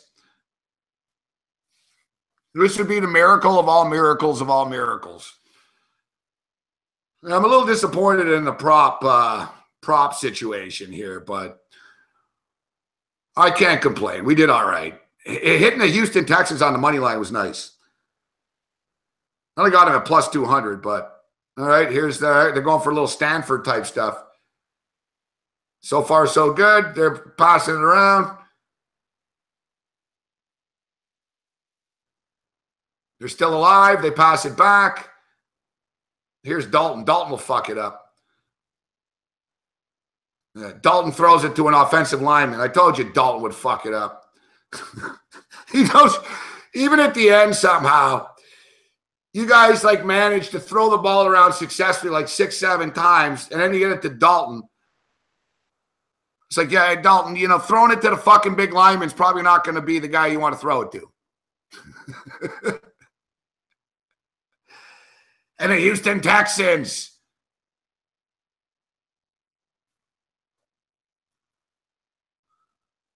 The Houston Texans bounce back. Yeah, seriously, Dalton. Like, even on a fucking trick play, desperation, fucking lateral scramble, like I said, they managed. I was like, whoa, look at that. They're like, you know, they actually went and moved the ball up like 20 yards, too. They were like, whoa, look at this. Fucking, all right, successful.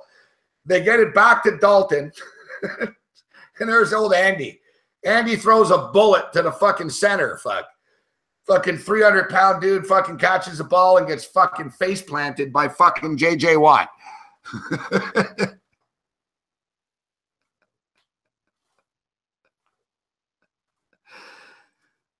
Yeah, seriously, like even on the way out, nothing was going to happen there, but it's just symbolic that Dalton gets the ball and throws it like successfully to the center. Yeah, good job, Andy. After all that, it's like, dude, you got to throw it back, but throw it like to someone that can run with it. Fuck. Like, what was he going to do with it, Andy? Like, I'd like to be in Dalton's mind right now. I just say, listen, Andy, you know, we were in a desperation situation, Like, you know, Andy Dalton, if he was running, you know, away from the cops, he'd run to the cops. Fuck. I told you. He's just, you know, I don't know what to say about it again. This dude, she says Dalton should just retire. Just retire.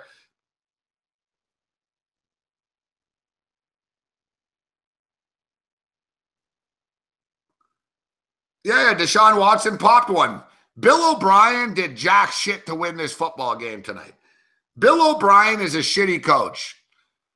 He did nothing to win this game for the Houston Texans tonight. And watch, Bill O'Brien did a great job with all the injuries.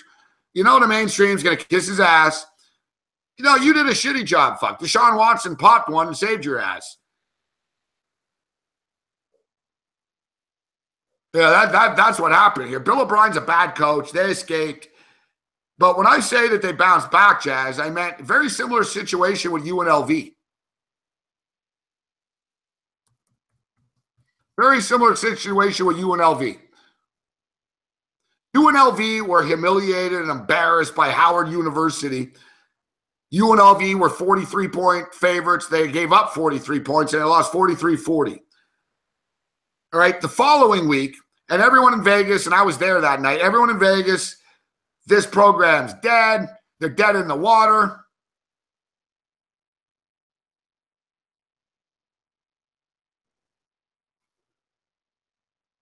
You know, the season's done.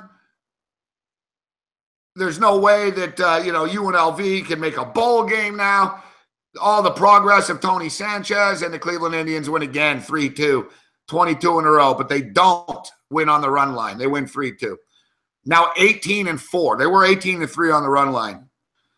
But UNLV goes into Idaho the following week, and they were underdogs, and they won the game. So it's an equalizer. If you're the Houston Texans, it's an equalizer, Jazz. That's what I mean. Contest. It could be an equalizer this week. But, like, it's an equalizer. You know, UNLV was expected to beat Howard. A lot of people thought they would lose to Idaho. They beat Idaho. They lost Idaho. It is what it is. You guys were projected to be 1-1 after 2. You're 1-1 after 2. if you're the Houston Texans, you were supposed to beat Jacksonville, and coming into this, there was no guarantee they were going to win, even before the year started. They were probably thinking, 1-1, okay, we'll take it. It is what it is. They're 1-1 right now. They just averted, that disaster that is the 0-2 start in the National Football League, in which you only make the playoffs 11% of the time. Marvin Lewis is done. He just lost his job. Like, Marvin Lewis is done. He is. Like, Andy Dalton's got to be done in Cincinnati. You guys going to go through this every year now? I've defended Andy. It is what it is, man. He's not getting any better. He's regressing. Marvin Lewis can't turn this thing around. It's a problem.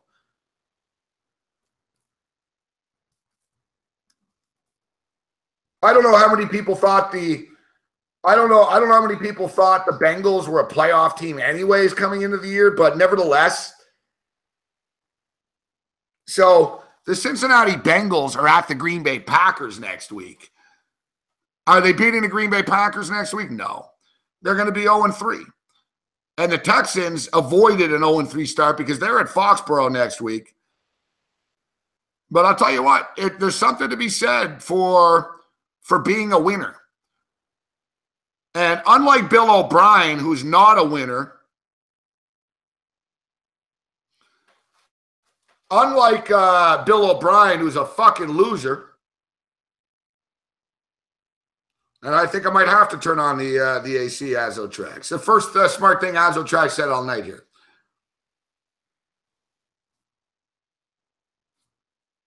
I get into the show, so I sweat a bit, but also I've got lights on. I've got a lot of lights on in here. I'm under the lights, man. I'm under the lights all day. So it's hot.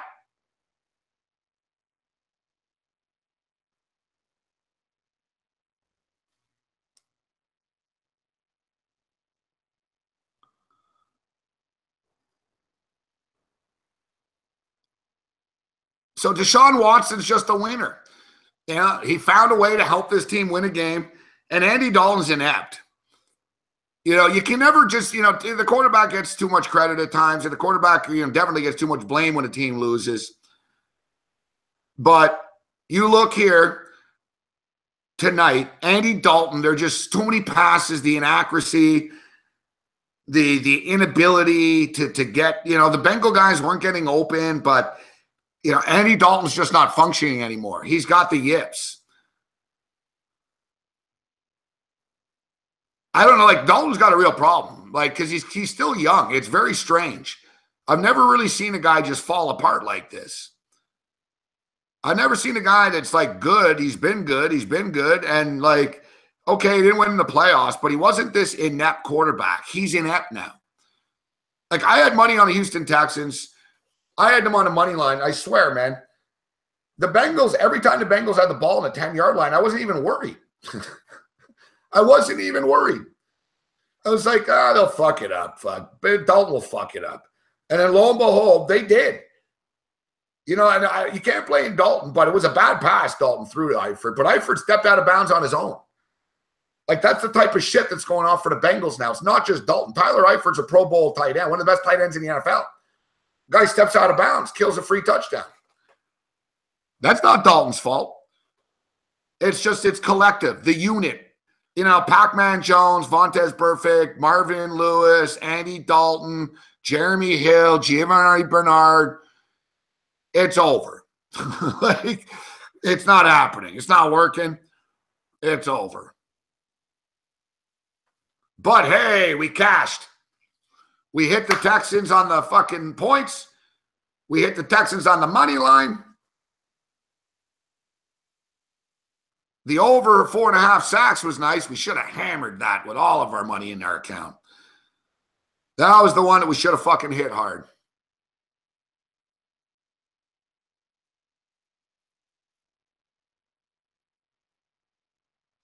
You know what sucks, though? We fall short with a field goal again. It was 44.5. What was that last field goal? 42?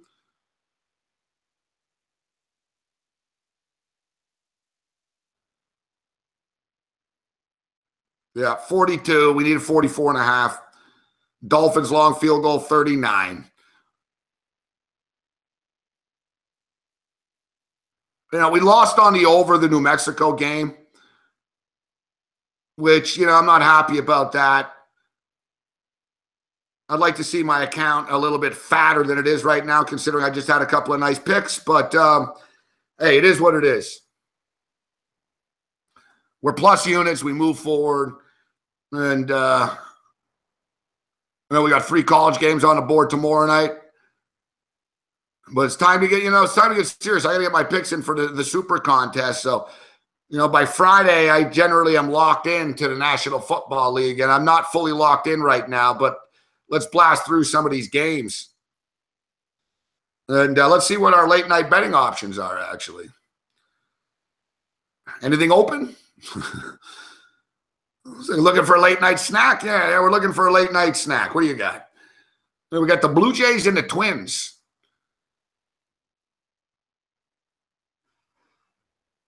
Got the Blue Jays and the Twins. They're in extra innings right now. And considering that I am in Toronto right now, I do get this baseball game on TV. Santos on the hill for the Blue Jays. The Flying Santos brothers. How many Santoses have there been in baseball over the years, you think?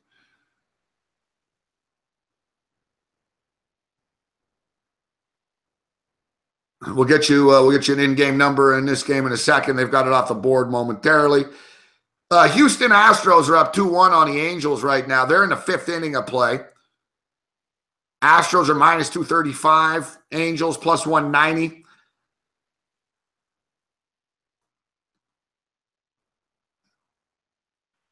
The total over 6.5 is minus 145. Under is plus 115. 7.5 plus 145 to the over, minus 175 to the under. I think this game will remain low scoring. If you notice, this series has been a low scoring series. Small play to the under, 7.5. For you hardcore degens out there, and I know you're out there because you're tuning in on Sportsbook Review right now. We got some WNBA action. Now, for the record, I've got nothing against the WNBA, and anyone that knows me knows I used to, you know, there's over the years I've sort of hopped in and out of the WNBA. There's been years where I followed it on a nightly basis, and I bet it on a nightly basis. I followed through the season, etc. And there's years where I just totally ignore it. And this has been one of those years where I've totally ignored it. It's funny. I lost a couple of early WNBA bets, like literally in the first week of the season. And I said to myself, fuck this. Like, I'm a recovering, it's like, hello, my name is Gabe Morency, and I'm a recovering degenerate gambler. And I'm not here to speak like gamblers or Alcoholics Anonymous, but I'm telling you, I used to bet a lot of WNBA, arena football, Filipino basketball, game over. Fuck, I couldn't get the bet in. I would have taken the Twins. Twins win. Twins win.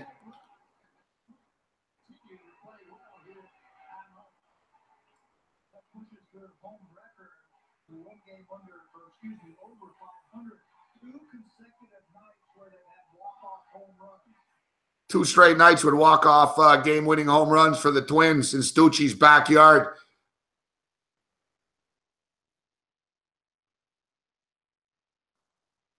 Stucci's so close to the stadium, you can hear them.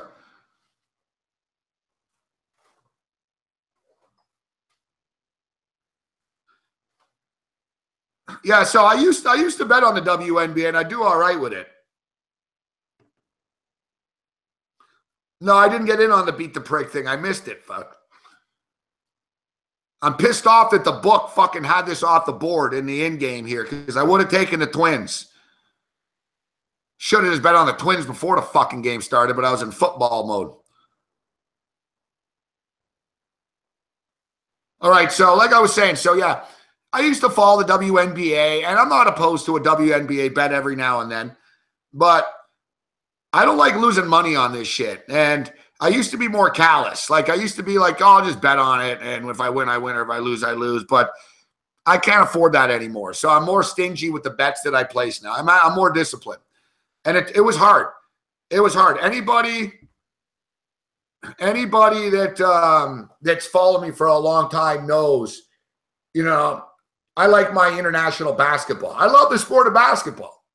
I'm like big man on campus. He loves his college, but I love all basketball. So I follow the Australian League. I still bet the Australian Basketball League.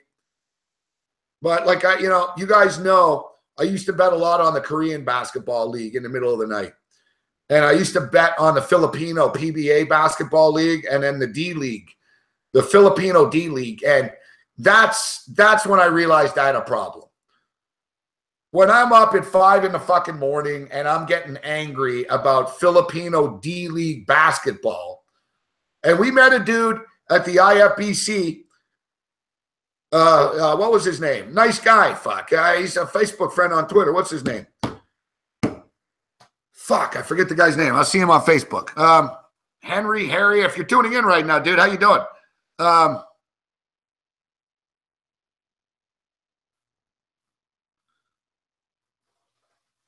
So, yeah, he's from the Philippines, and he knew. He told me. He goes, oh, yeah, I know you bet on this stuff, right? He says, don't bet on it. It's fixed. And it's totally fixed. And when I was on Off the Record, I was doing a TV show here in Canada last year, and there was an NBA agent on with me. And he also had, like, guys in Europe, and he had a bunch of players, and same shit. So I was talking to the guy in the green room, and Buddy, what was his name? Buddy on the Villanova Wildcats is there, the guy from Toronto, Ennis. What was the guy's name? Anyways, fuck. I'm fucking burnt out tonight. I met a lot of people over the years, all right? What's that fucking kid's name? He was on Villanova and he went to Oregon. Yeah, Dylan Ennis.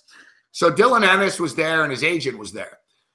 And I'm on the show with these guys and I'm talking to him about betting on basketball. And I told Dylan, I said, yeah, man, I like you. I said, I bet on Villanova. And he transferred and shit and whatever. So I start talking to the agent. And the agent's like, yeah. And he goes, don't bet on the Filipino league or anything like that. And he's like, he goes, the Chinese league, the Korean league, and the Filipino league. And he goes, the Filipino's not as bad, he said. He goes, but he goes, the Korean league and the Chinese league, he goes, don't bet on that stuff. He goes, it's blatantly rigged. And I asked him, I said, so he goes, I have a lot of players that play in those leagues. So I said, what? And I was wondering, I'm like, so what, are your players admitting to missing shots? So I asked him point blank. I said, so what are your players, like your players are in on this? What do you mean? He goes, no, our players aren't in on it. He goes, what they do is, he goes, they'll bench the best players and stuff. He goes, the players tell me about the crazy shit that goes on. And it's basically the coaches that are like throwing the games, not the players. It's the coaches and the referees. So, and all the teams in China and stuff, they're all owned by like mobsters. So it's like gangsters, and they all sort of battle each other, right, to try to throw games. Oh, I still bet, hey, let's not get crazy, Bobby. I still bet on Australian woman netball. That's great. I'm telling you I'm more disciplined now, but I'm telling you I bet on netball. But, yeah, where I'm going with this is I had a problem in the Philippines. All right? I had a problem in the Philippines.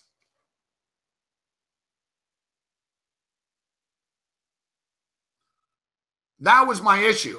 I was hooked to like Filipino sports, man. I don't mind Filipino women either. But like, the problem is it got to the point where I knew too much about the Filipino basketball leagues and I was up. Like, I was actually like, what time did the fucking Mercado Bolts play at? You know what I mean? Like, I was, I followed the league. I was looking forward to the games and shit. Except I started betting a lot of money on the games, on the Filipino PBA games. You don't want to have fucking $350 and $500 on a fucking Filipino basketball game. And the games are always on at like 5 in the morning and stuff. So you're up. It's, they usually play on Friday night. So it's Friday night. It's like fucking 4:30 in the morning. They actually probably play tonight on Thursday night. Their league is out of season now. They're starting soon. So I did pretty well with the PBA, but My issue was the D League, fuck. And I swear to God, guys, I fucking must have lost like fucking 22 out of 38 bets I made. Like, even more. Like the D League, the fucking Filipino D League. It was like my nemesis, fuck. I couldn't pick a winner in the Filipino D League if you gave me the box score after the game. Couldn't pick a fucking winner in the D League, all right? So I had to give it up. I was like, I got to stop betting on this shit. And the Korean League, I used to be good at it as well. Except the thing is, the league wasn't as fixed as it is now. So, like, I gave up on Asian basketball, essentially. I gave up on Asian basketball. Now, I'll still bet some late night soccer. Like, you know, basically, let's look at the late night board here. All right, we got the Mercury and the Sparks. I'm considering jumping in on the in-game over.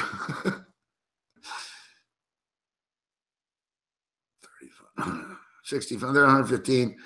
They need to score 40 points. They should. All right, we're going over. It's DJ night here tonight. Fuck, I'm going to regret this. We're going to do it, though, for the show entertainment purposes. These fucking bitches better score, though. And for the record, I don't mind calling them bitches because I call male athletes cocksuckers and motherfuckers all the time. So I'm like Donald Trump. I'm equal opportunity offensive here. Of course, I bet over 154. Suddenly it's 153.5. I swear this Diana Taurasi chick has cost me so much money over the years. All right, we got some CONCACAF League action going on. Plaza Amador and CD Olympia. The game's coming to an end, though. They're in the 85th minute. This is for the real degenerates here. Oh, Anthony McGill. This is something that, you know, this is something that I'll also admit that I've done. The racial stereotype or national stereotype bet. And I'm looking at one here right now. We got some snooker. I'll tell you right now, there's only two people that are good at snooker, all right? British people and Asian people. So we got Anthony McGill versus Hosan Vrefre, or whoever his name is. Give me Anthony McGill. It's like if you're playing hockey, fuck. You want a guy named fucking Mustafa Muhammad, or you want a guy named fucking Jean-Pierre fucking Tanguay? You know what I mean? I'll take the guy. My bet is Jean-Pierre. Like, this is where I'm not a racist person at all, but I will admit when it comes to international sports betting, I do it all the time. I'm like, these motherfuckers don't fucking play basketball there. I'll lay the points, fuck. Like, I actually think. I'm like, man, these guys, that country, they're all 5-3 there, fuck. They're not going to win in this sport. It's called the Morency Racial Stereotype Bet of the Night. And my pick of the night tonight is give me Anthony McGill against the guy named Hussein playing fucking snooker.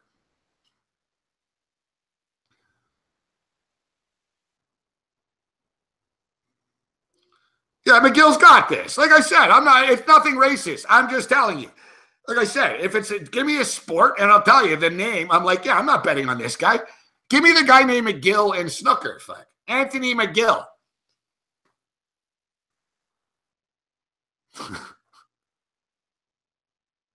See you later, South Bay Rider. Always a pleasure, my man. All right, let's get a little piece of Anthony McGill here.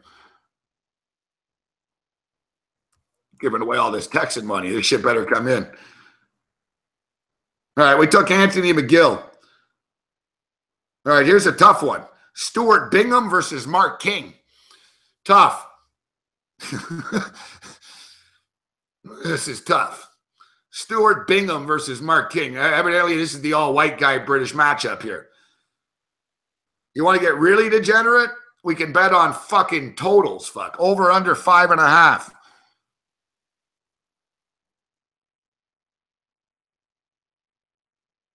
There's a live stream, too. Anthony McGill versus Hossein Vafai. Let's look up Anthony McGill. See, now we're doing exactly what we said we didn't want to do. This is what late night degenerate gamblers do. There's nothing to bet on. Next thing you know, you got money on Anthony McGill. Anthony McGill. You know, like the episode of Seinfeld when Kramer calls fucking, he calls Bally's or Harrah's, no problem. He knows the number, and he's like, I used to have a problem. Like, it's like me. Like, you could ask me right now, hey, Morency, what are the standings in the Egyptian Basketball League? I'll tell you, give me a second. Like, most people are like, I don't know where to find that. I know where to find it. Anthony McGill, snooker. Oh, yeah, fuck, he looks just like Andy Dalton. Oh, no.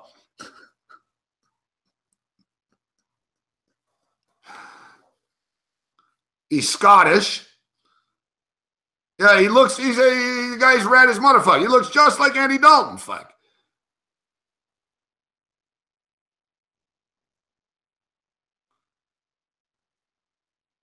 McGill won the 2016 Indian Open. He's in good form. I like that. 2016-17, he advanced to the quarterfinals of the 2016 Riga Masters, but was thrashed 5-0 by Michael Holt.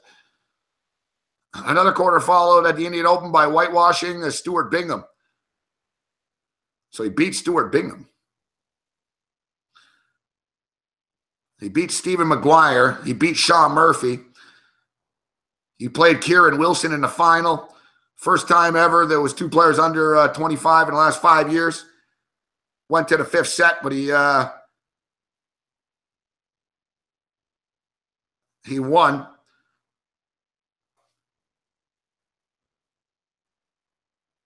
Let's see. He's currently ranked 17th in the world.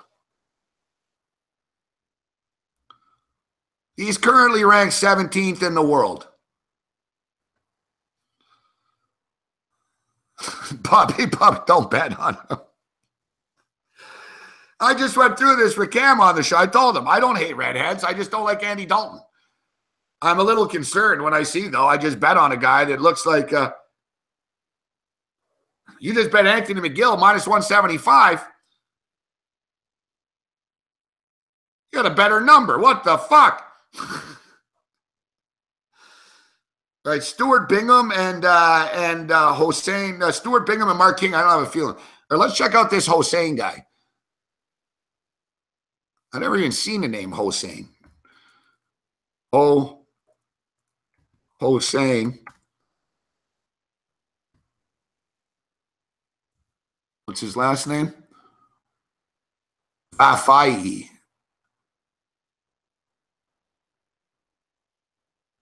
Vafai. Yeah, here he is. Hussein Vafai. Oh, he's from Iran. Damn. He's the first Iranian professional snooker player in history. Yeah, you better beat this guy.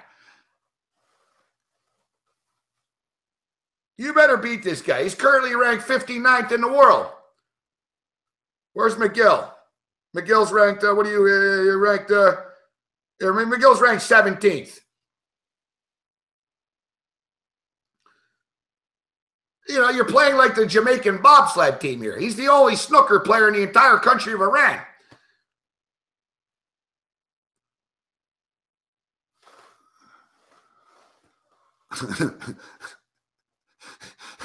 Scott's questioning whether my snooker research process will be long-term. No, it won't be, Scott F. This is a horrible idea.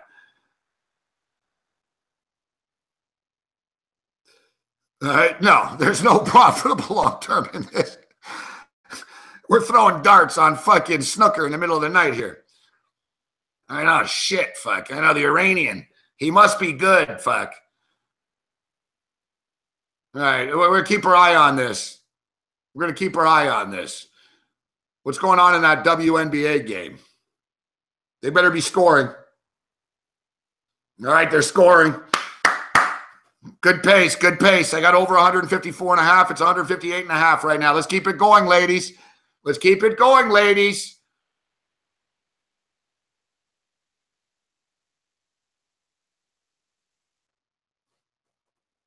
All right, I got the under 7.5 in a baseball game. Let's see if we can get another clean sweep on the way out. Like, remember like last night, late night action? We had fun with that. We gave it a Whitecaps, we gave it the under, and we gave you the in game of the baseball. Or we gave it the baseball winner, the Angels. Fuck, they were winning 9-0 after 2 innings or whatever. So tonight we just gave it the Houston Astros and the Angels under 7.5 in game. We're going over 154.5 in game, Phoenix Mercury, and we've got our main man here, Anthony McGill.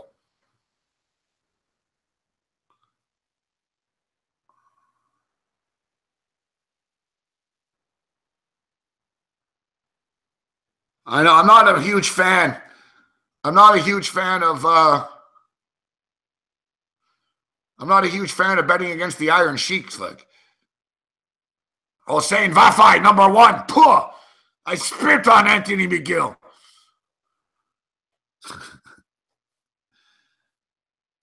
I actually got drunk with the Iron Sheik once. That's pretty cool. Not a lot. I was going to say not a lot of people can say that, but yeah, a lot of people can say that. Fuck, a ton of people gotten drunk with the Iron Sheik over the years, I'm sure. Like telling people you got drunk with the Iron Sheik, it's like telling people you got drunk with fucking Lemmy a Motorhead once.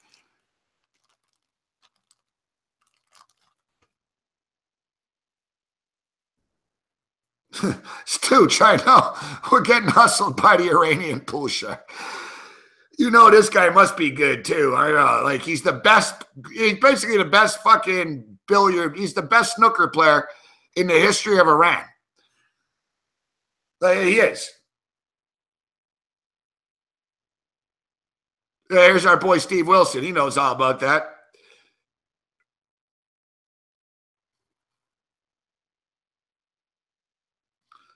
No, he did. He did ask us, fuck. We did. We smoked with him, too. We drank. We smoked weed with the Iron Sheik. And he asked us to get us some Coke, but his handlers said, don't get him Coke. They were all over us. The Sheik was all over me all day after. He's like, hey, did you... He just kept pointing. It was pretty bad, too, because it was like 11 in the morning, and we met the Sheik. And we were in this, like, green room. There was, like, a big Score television party outside. It was a street party. It was, like, 30,000 people there and shit. So it was like a rock show, fuck, right? So we're backstage, and it was early in the day, so I couldn't get too fucked up, right? So, like, I was trying to pace myself. But it was like 11 in the morning, and, you know, the Iron Sheik, we started talking, me and Cam Stewart and the Iron Sheik. And the Sheik's like, he's like, the Sheik needs Crown Royal. Iron Sheik demanded the Crown Royal. So it was classic. Cam went up to the bar, and he's like, shots for the Sheik. So suddenly we're doing fucking Crown Royal shots with the Iron Sheik at like 11 in the morning. And then the Iron Sheik asked us if we had any drugs.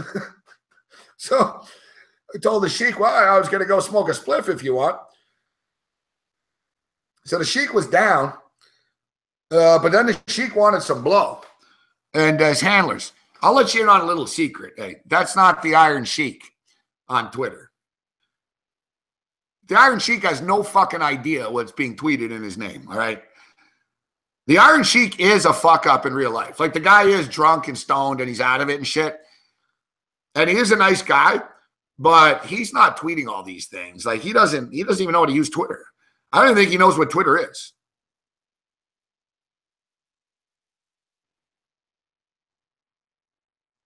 I don't even think he knows what Twitter is. He basically, you know, got paid by these dudes. These dudes were smart, and they basically said, listen, you know, you're popular. We can make you a sort of a pop culture guy here. You know, just let us fucking handle everything. So they're the ones that tweet everything. You know, you think like, you know, like the Iron Sheik will tweet during a, you know, Andy Dalton, a true jabroni. You think Iron Sheik is watching the Bengals game and tweeting about it? The guy's like 76. He's high on coke. He's drinking Crown Royal. And he's fucking sitting there. The guy can barely move, too. Eh? He's not in good shape. He's a nice guy, though.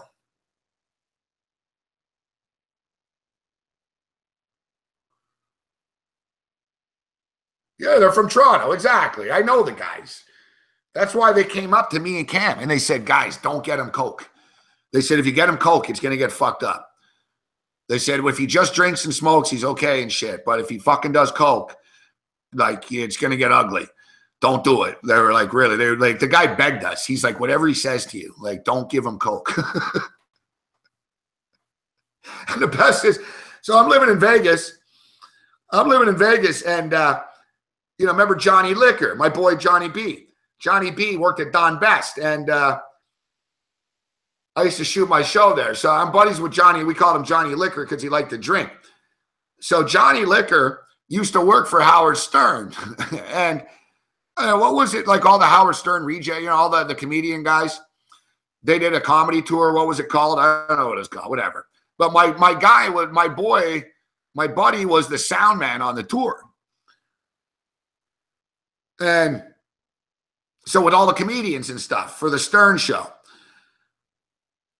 And lo and behold, the Iron Sheik was there, of course, right? The Iron Sheik was at one of the live shows. And he told me he was in Indianapolis. And he goes, somehow I ended up with the Sheik. And he goes, like, I had to drive the Sheik around and shit. And he goes, you know, they told me, listen, you got to pick the Sheik up at the airport and, you know, just sort of keep an eye on him. So my buddy is a lot like, you know, whatever, you know, his nickname's Johnny Liquor. So they got fucked up. So it's funny. He goes, I got fucked up with the Sheik too. So he's like, man, we were in Indianapolis. And he goes, it's like 6 a.m. and we're in Indianapolis. And he goes, we're driving. And he goes, I'm fucking hammered. And he goes, the Sheik is fucking wasted and shit. And we're in the car. And the fucking cops pull us over. And he goes, dude. And my buddy Johnny, he lives in LA and Vegas. So he's not used to Indianapolis and shit. And he goes, man, there was no one on the street. And it was really raining and shit. And he goes, we got pulled over. And he goes, I was fucking wasted. We were on coke and shit. He's like, and so he's like, I thought for sure I was about to get busted.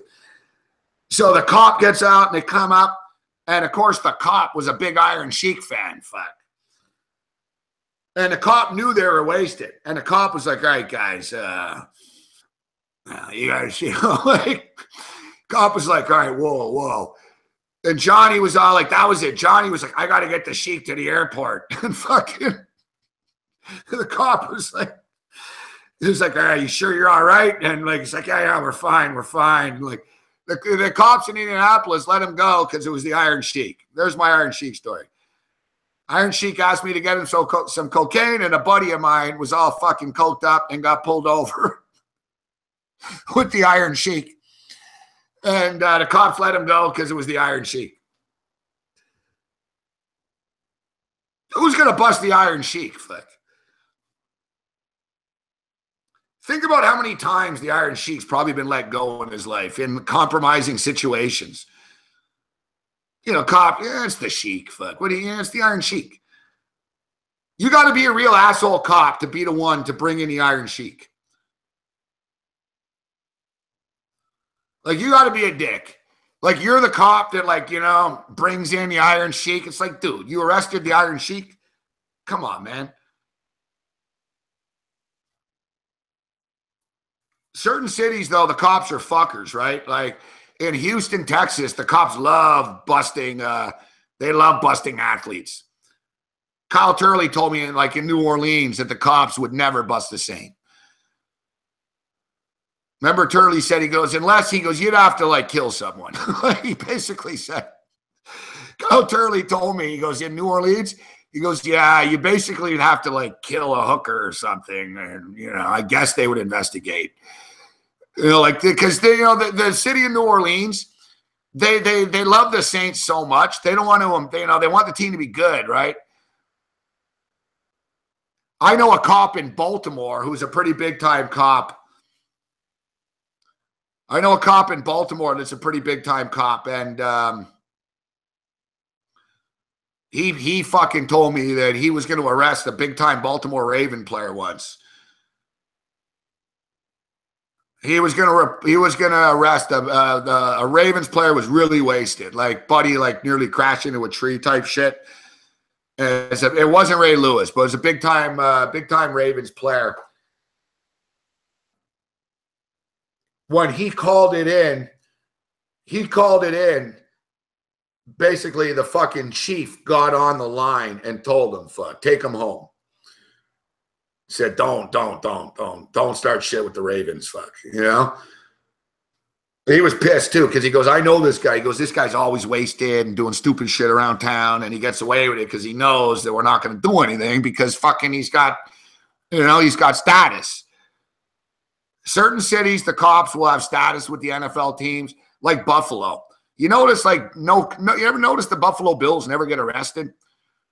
Like, you think is they never do anything? You think like a Buffalo Bill player in all these years, like, and the Buffalo Bill players never get arrested for drunk driving. Like, you think after all these years that no Bill player's ever been fucked up and like fucking rolled a car over in a ditch or something? Come on. You know, but, you know, it's Buffalo. They're not going to do anything, right? Remember, Marshawn Lynch ran someone over in Buffalo. They didn't even, like, fucking want to talk to him. They were like, don't worry about it. Exactly. Like, the only player, exactly, Drew, great call. The only player that's ever going to get busted, the only player that's ever going to get fucking nailed in Buffalo is like, you got to rape someone. Like Patrick Kane, you got to get accused of rape. And the chick got to go to the media and shit. You know what I mean? And even the Buffalo cops got accused of looking the other way with that, Drew. Like the Buffalo Bills, like, yeah, they could do whatever, fuck. A Buffalo Bill player could ram an SUV fucking hammered through like a fucking wall. All right? And it's not going to be on the news and shit.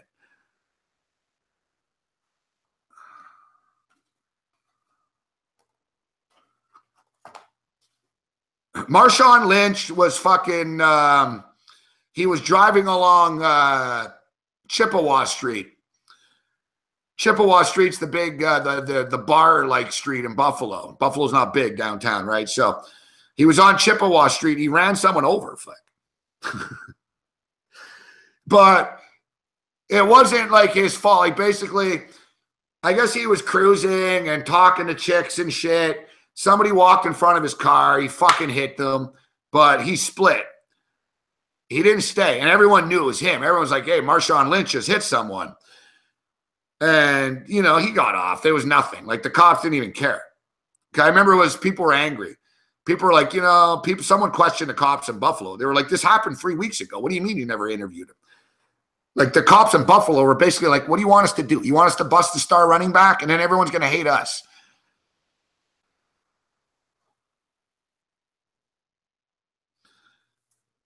Yeah, but, you know, I'm glad you brought that up, Tom Marino, because you know what? Dante Stallworth is a good guy. And Dante Stallworth, it was the same shit. Dante Stallworth, a fucking drunk guy, walked in front of him, fuck. And whatever, Dante Stallworth happened to be drunk, but it wasn't, you know, it was the same shit. Dude, the Dante Stallworth shit, it was on South Beach. It was the same shit. It was a row of cars. Nobody was going fast. He was rolling along. He was buzzed, yes. Some fucking 82-year-old drunk fucking like homeless dude. And I'm not like making light of the guy or anything, but I'm telling you, the guy was like a fucking, you know, innocent dude that like, oh, like he ran over some little girl in the middle of the day. It was on South Beach and some fucking drunk guy fucking, you know, walked in the middle of the road and it was the guy's fault. It wasn't Stallworth's fault. Like the witnesses at the time all said, oh, bro, I'm a witness. That's not your fault. But the problem was when they did the breathalyzer on him, it was his fault. You know what I mean?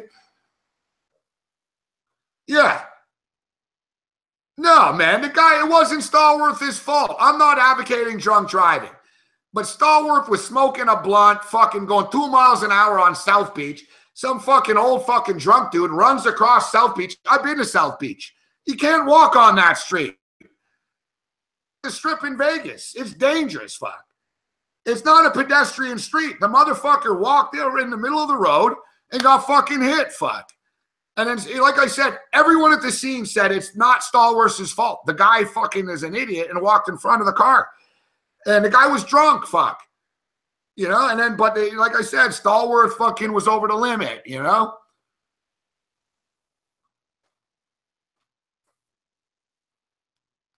Like, that's the thing. Like, people, oh, Stallworth this, Stallworth that. Whatever, man.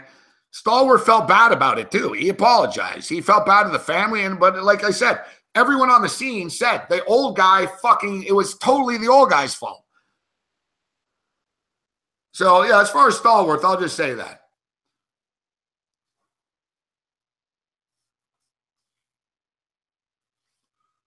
Dante Stallworth was apologetic. Oh yeah, Montreal's another one. I can tell you for a fact. Yeah, the Canadians, yeah. Did we get over 154, Esho?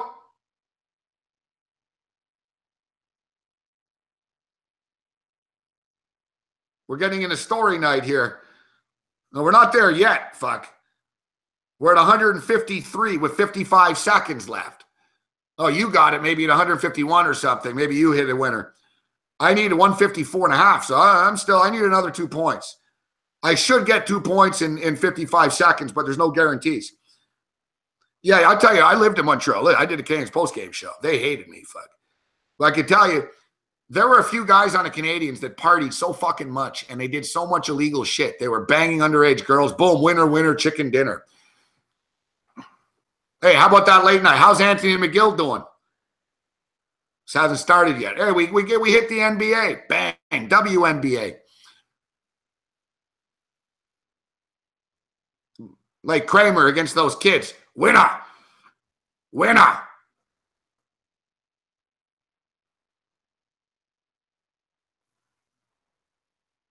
Yeah, the Montreal Canadiens, man, they were partying so hard, man. One of the players was like fucking stalking a 16-year-old girl of a big surgeon in Montreal. It was a shit show. But the final straw was a bunch of Canadians were in a strip club at like 4 in the morning. The club was closed. There was cocaine all over the place.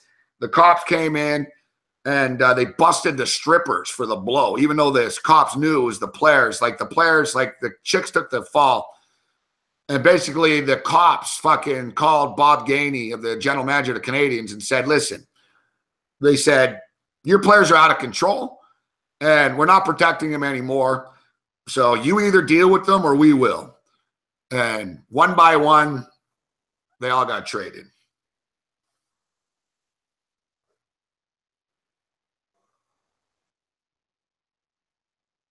Yeah, they weren't happy about that, Steve Wilson.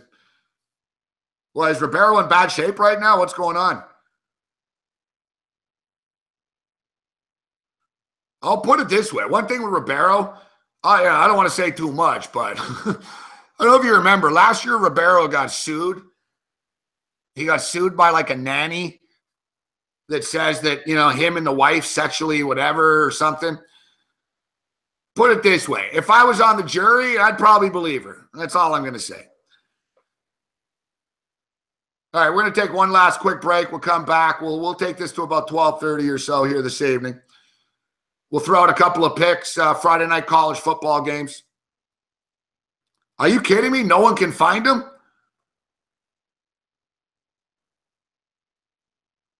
Really? I didn't know that. What? So what? Mike Ribeiro's missing? Hope he's all right.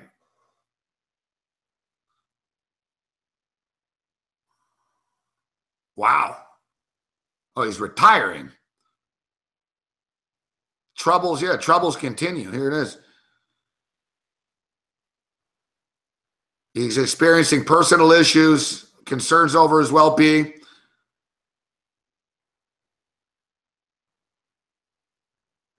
They're talking about mental illness, depression, etc. I don't know. I'm not going to make light of that, so I don't know his situation. I hope he's all right, though. You know what he reminds me of? He reminds me of Justin Bieber. Ribeiro's from Montreal. He's a young guy. He's Portuguese. There's not a lot. He's the only Portuguese sort of kid who's ever been a big star. He really let it get to his head, man. Like, Ribeiro wasn't a bad kid, but you guys don't understand what it's like to be a star on the Montreal Canadiens or be in Montreal and stuff. Like, it's like we were talking with Big Man. It's like European soccer.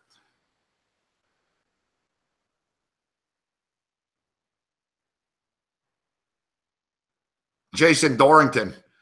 Oh no, there's fucking Esho says there's Filipino basketball starting. I'm not touching it. Well, maybe. Oh, no, it's Filipino NCAA. Fuck that. Yeah, if you guys don't know, the Philippines rip off like America 100%. Like you have the NBA in the Philippines, they have the PBA. You have the NBA D League, you have the PBA D League. You have the NCAA, you have Philippines NCAA. I don't know how they get away with this, but that's what it's called, Philippines NCAA. All right, we'll take a quick break. We'll come back. We'll give you some thoughts on the football games tomorrow. We're having a fun time sharing some stories with you here tonight in the late night hours. Yeah, Jonathan Drouin has no idea. Oh, yeah, he better know what's going on. Exactly, Jazz. Same with Jose Theodore, man. Playing in Montreal, the Hells Angels, chicks, cocaine. You guys don't know, man. I'm from Montreal. Unless you're around that, it's sort of comparable to playing for the Yankees, I guess. And, or, Alabama football, like as far as the religion of it. Like if you are a player on the Montreal Canadiens, you are like Mick Jagger. Like you fuck the hottest chicks. You get, you don't wait in line anywhere. You get treated like a fucking king. But in return, you're expected to win.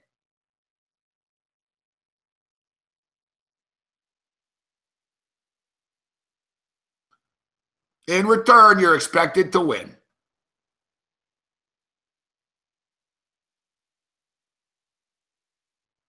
All right, we'll take a quick break. We'll come back.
I like it. I like that song.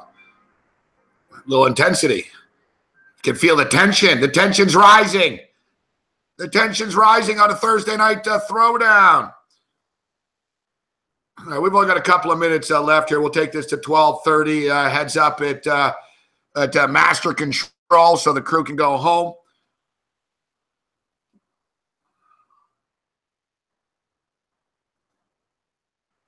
Good to see Vitalis in the house.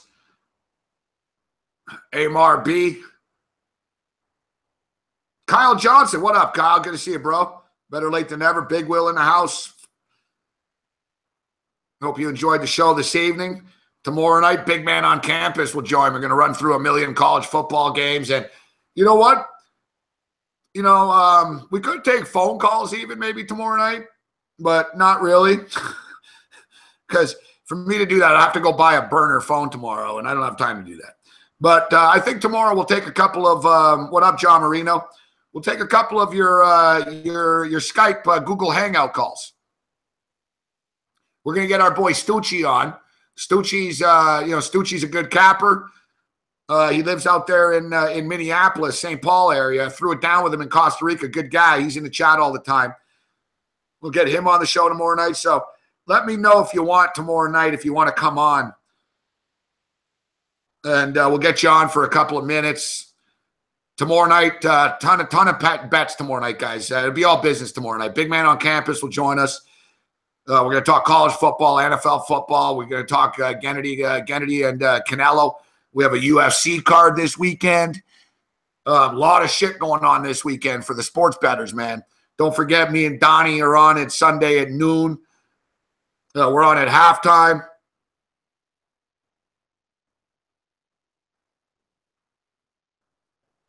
I'm going to check that shit out, Big Will. Fongo. All right, I'll check that shit out. Fongo. I'll look that up after the show here. Thanks. Because, yeah, taking calls on the internet has always been a challenge. I used to do it in my Morency sports days. And, oh, yeah, for the record, check out my new website, too. I have a new website. Tomorrow night's at 10 o'clock, David H.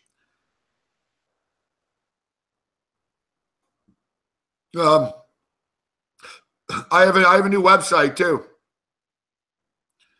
Sportsrage.org.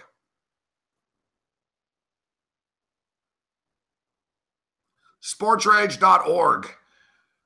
Check it out. It's very simple. There's not much there. It's basically an excuse for me to put sportsbook banners up, all right? You follow me on Twitter. Well, you know what, David H? Check out sportsrage.org. That's why I did it. I have the show schedule up. Thank you very much, Bobbert. Steve Wilson, seen me. This is my 13th site with Steve Wilson or something over the years, Steve. It's very simple. I'm not trying to reinvent the wheel or anything. I'm on all the dime anyways. I don't even need a website. But basically, you know, I've got a bunch of affiliate deals with sports books and stuff. Yeah, I got to update my Twitter. I'm aware.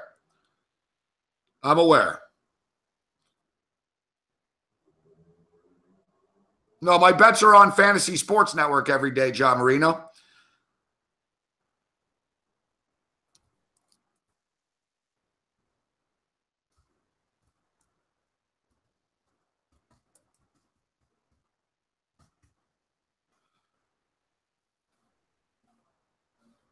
Yeah, I was on Sheriff Lobo tonight, Vitalis, but unfortunately I had the over as well. I lost the over.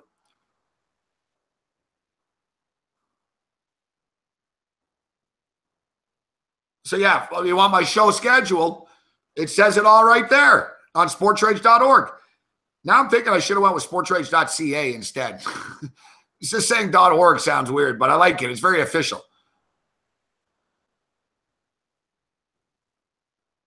I have to apply to be verified on Twitter. I was actually going to do it, Big Will, to be honest with you.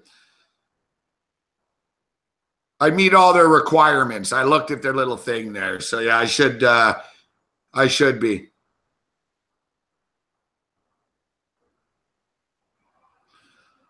So yeah, check out my new site. Like I said, it's very simple. It's very basic, but it has the show schedule, so it helps. So people ask me, when are you on? Where are you on? I can just, hey, check out the site. Has the show schedule, some picks there. What's good though, like what's good for what I need the site for is, like I said, I've got a couple of sports books. I got banners and stuff, because I give my picks on the Fantasy Sports Network every day, and on Sundays I'm here. I'm giving picks here every night, but I'm here Sunday at noon. Right. So I'm on so much giving picks, and I'm doing videos all the time with picks. I'm doing a podcast for UWager, etc. So I'm doing all these different pick things. But, during the weekend on Saturdays, I don't do the videos. So it's perfect. Like late night college football. Yeah, I'm betting these 4 games tonight. And I can put it up on my website and just tweet it out, and then boom.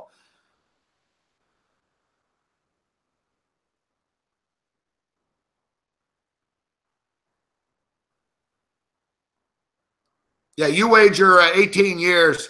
I spoke to someone in the business the other day that told me, UWager, they pay people. Like, No, I don't have any Eifert. No. I would have taken them, but I didn't. I don't have them by chance. No. All right, guys. So we're going to wrap it up here. I appreciate everybody tuning in tonight. We're going to see you. We'll see you tomorrow night right here on the SBR YouTube page, 10 o'clock.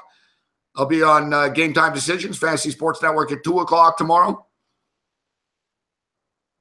Morency Unfiltered tomorrow night on TV. We've got a couple of TV shows tomorrow. We'll be with you here at 10.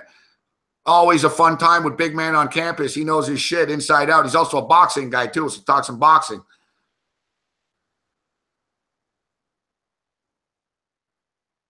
But see you later, Shano. See you later, Marino, Bobbert, Vitalis, Wilson, QQ Wilson, Steve Wilson, Bruce Chad, Big Will, Druzilla, everybody else in between. You guys motherfucking rock.